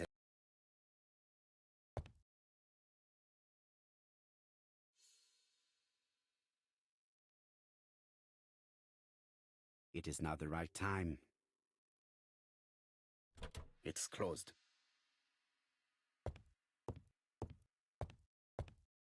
It would be rude to make Lady Clark wait any longer.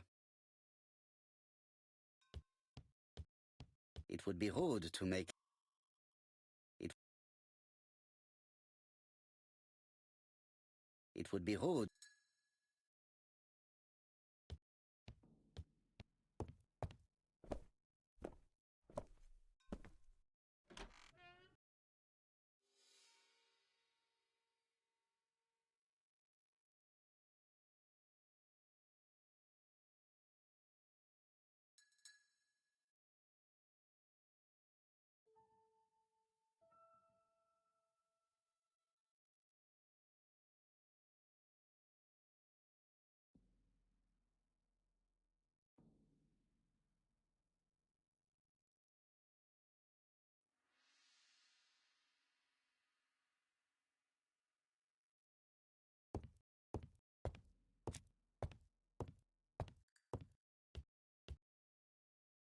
This poor woman is very ill.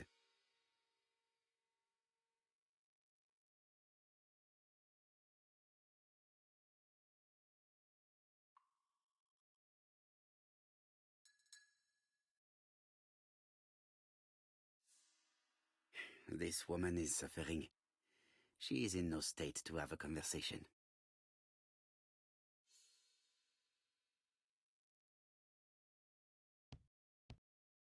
It would be rude to make Lady Clark. It would be rude to make Lady.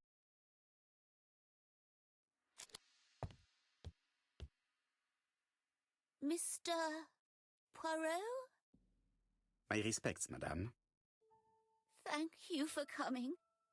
Thank you. Have you seen the nurse? She should have been here by now. Oh, I'm sorry. The telephone in the hall is ringing.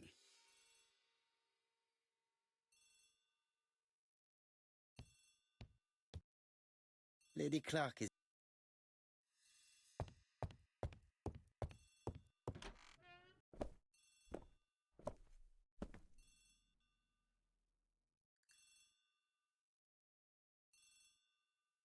The telephone is ringing.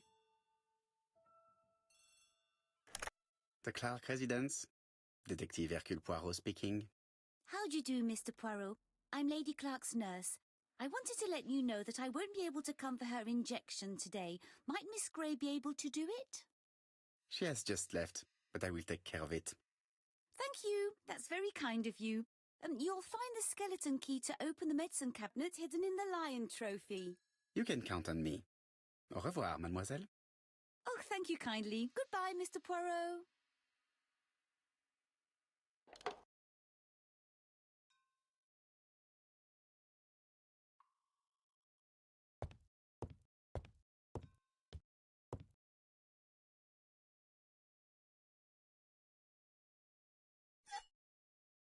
Here is the skeleton key.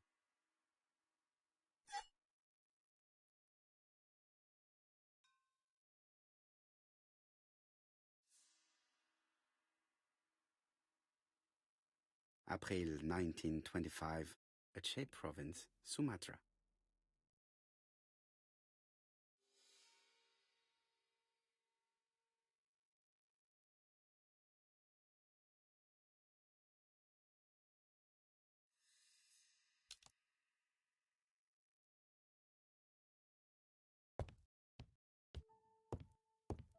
Lady Clark is in pain. I have to give her an injection of morphine to ease her suffering.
Lady Clark is in pain. It is not the right time.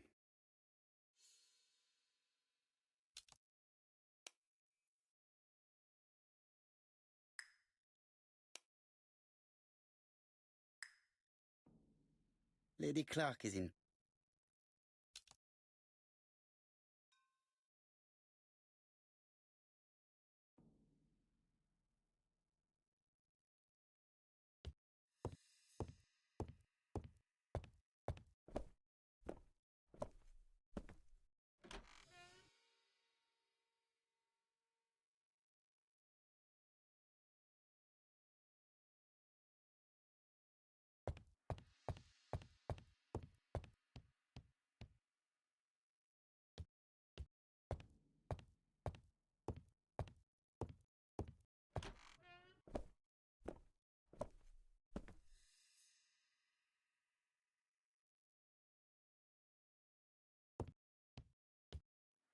Lady Clark is in pain. I have to give her an injection of morphine.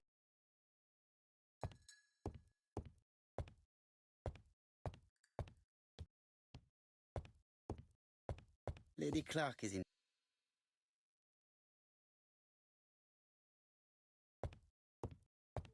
Lady Clark is in pain. I have to give her an injection of morphine to ease her suffering. Lady Clark is in pain. I have to give... Lady Clark...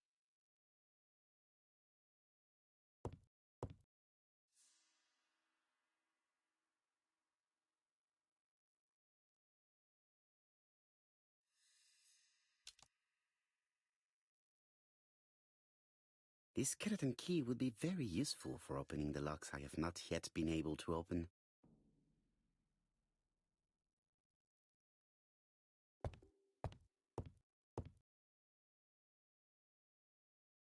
Lady Clark.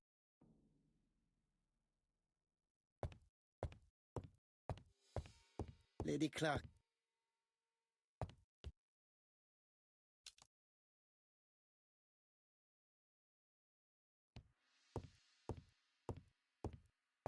I am not going to leave Comsa.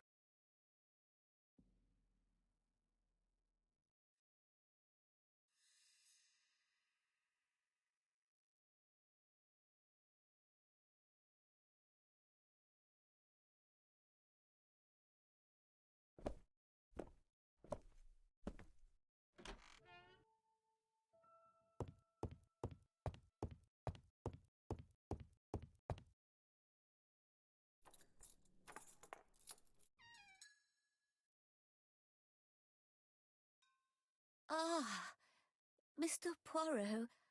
Ah, I feel better.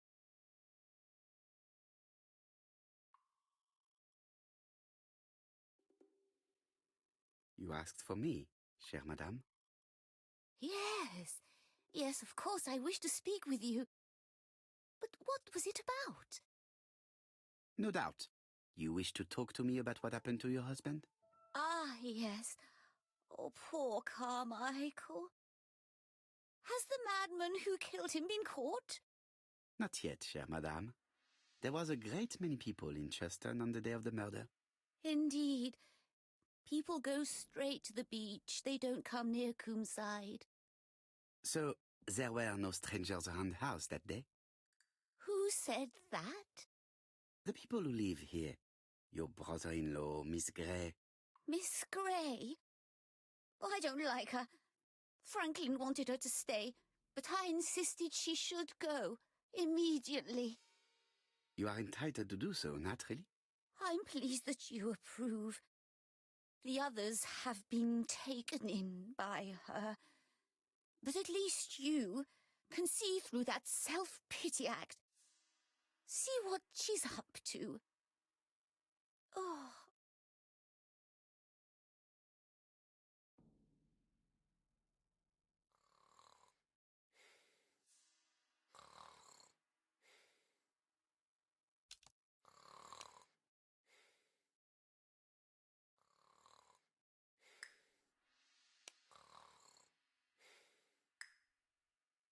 She's sleeping.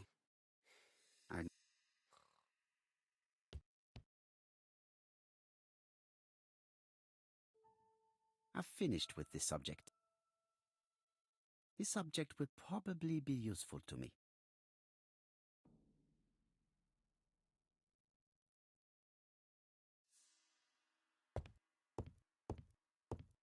This subject will probably...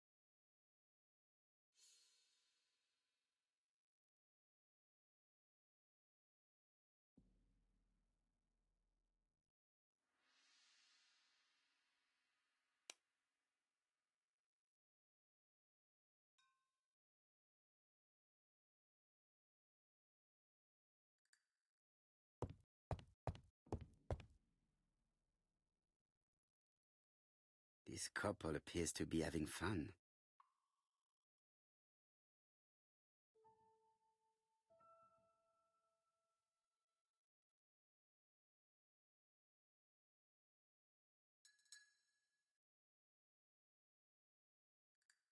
Lady Clark and Sir Carmichael were very happy, but they did not have any children.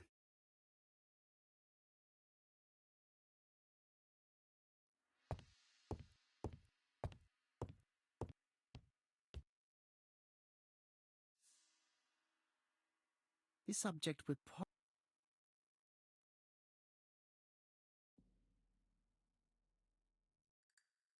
She's sleeping. I must find a way to wake her up gently.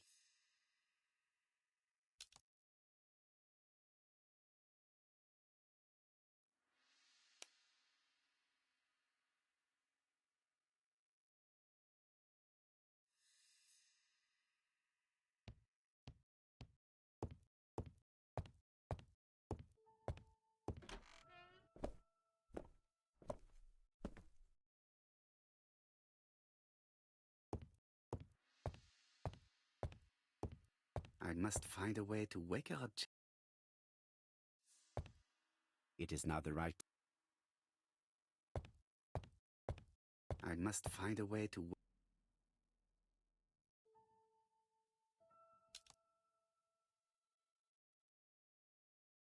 I must...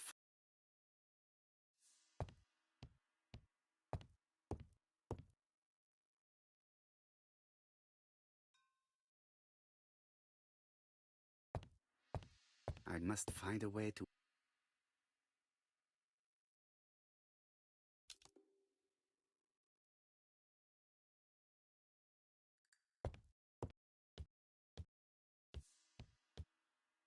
It is now the right time.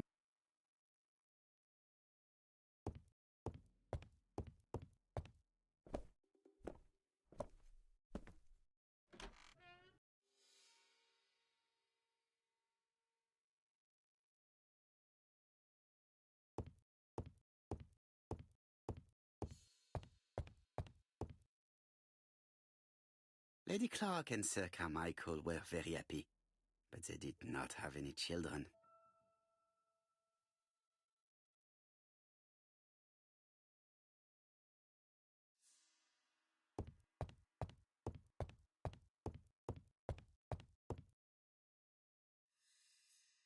I've finished with this subject.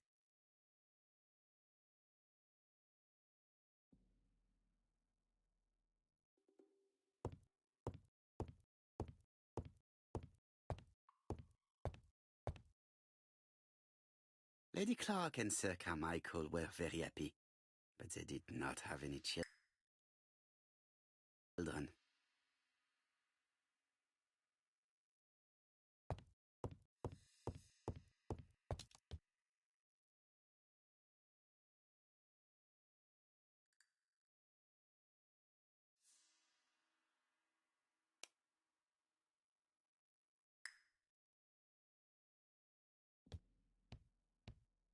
She's sleeping.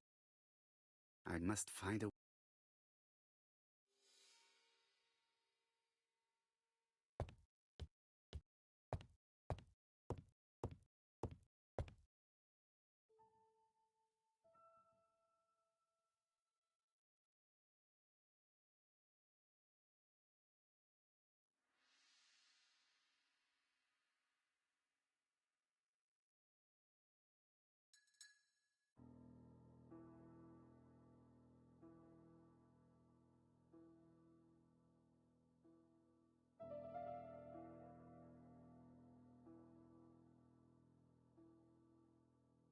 mechanism appears to be broken.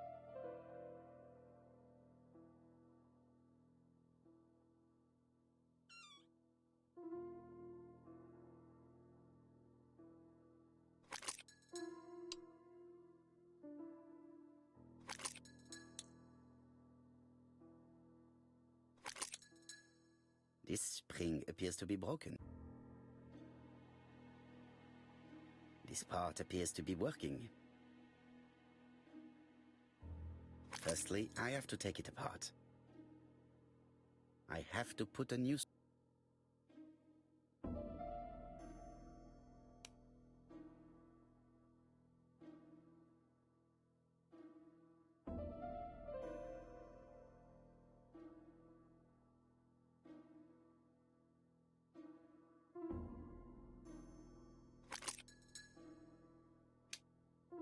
I hope that Hastings will not be...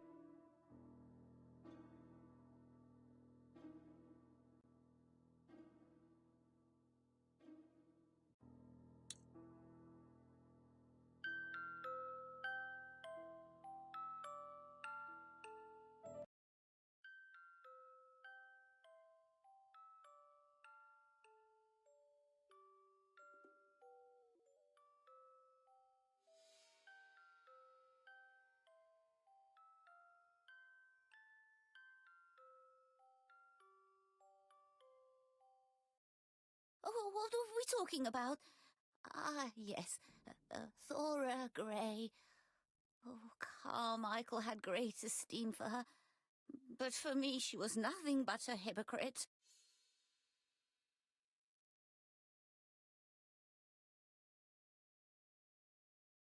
You're probably right, madame. You have seen through her. I'm so pleased that I've convinced you.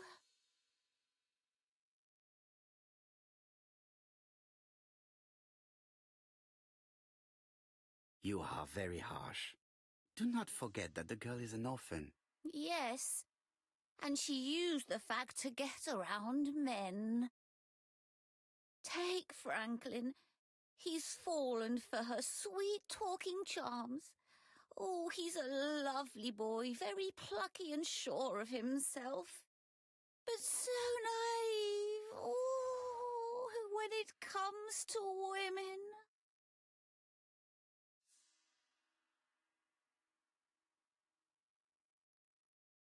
Miss Grey did look after you very well, though.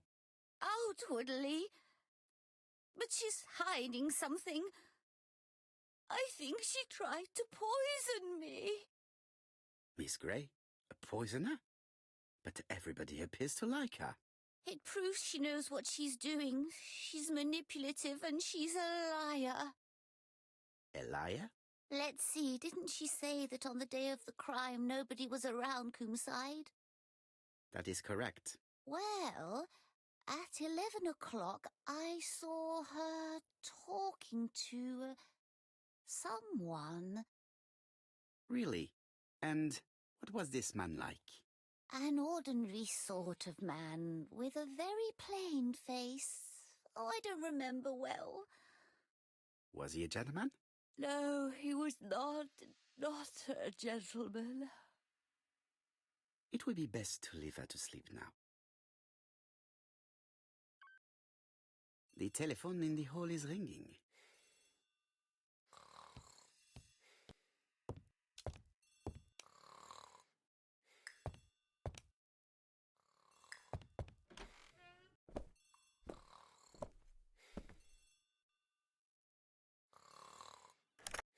Hello? Poirot, is that you? Hastings here. Thank you for calling. Have you received a new letter from the murderer? No, thank goodness. How are things in Churston? I questioned Lady Clark, but I will not leave until I have examined everything of interest to me here. Fortunately, Franklin is absent, and I have a skeleton key. Have you seen Thora Grey again? Briefly. But rest assured, I intend to summon her to London soon. She's a fascinating girl. But secretive. I would like to ask her a few questions. Poirot, she wouldn't hurt a fly. Each to his own, my friend. Yours are pretty often among old ladies that have the maladies. Poirot, are you mocking me? No ill intended, rest assured. À bientôt, mon ami.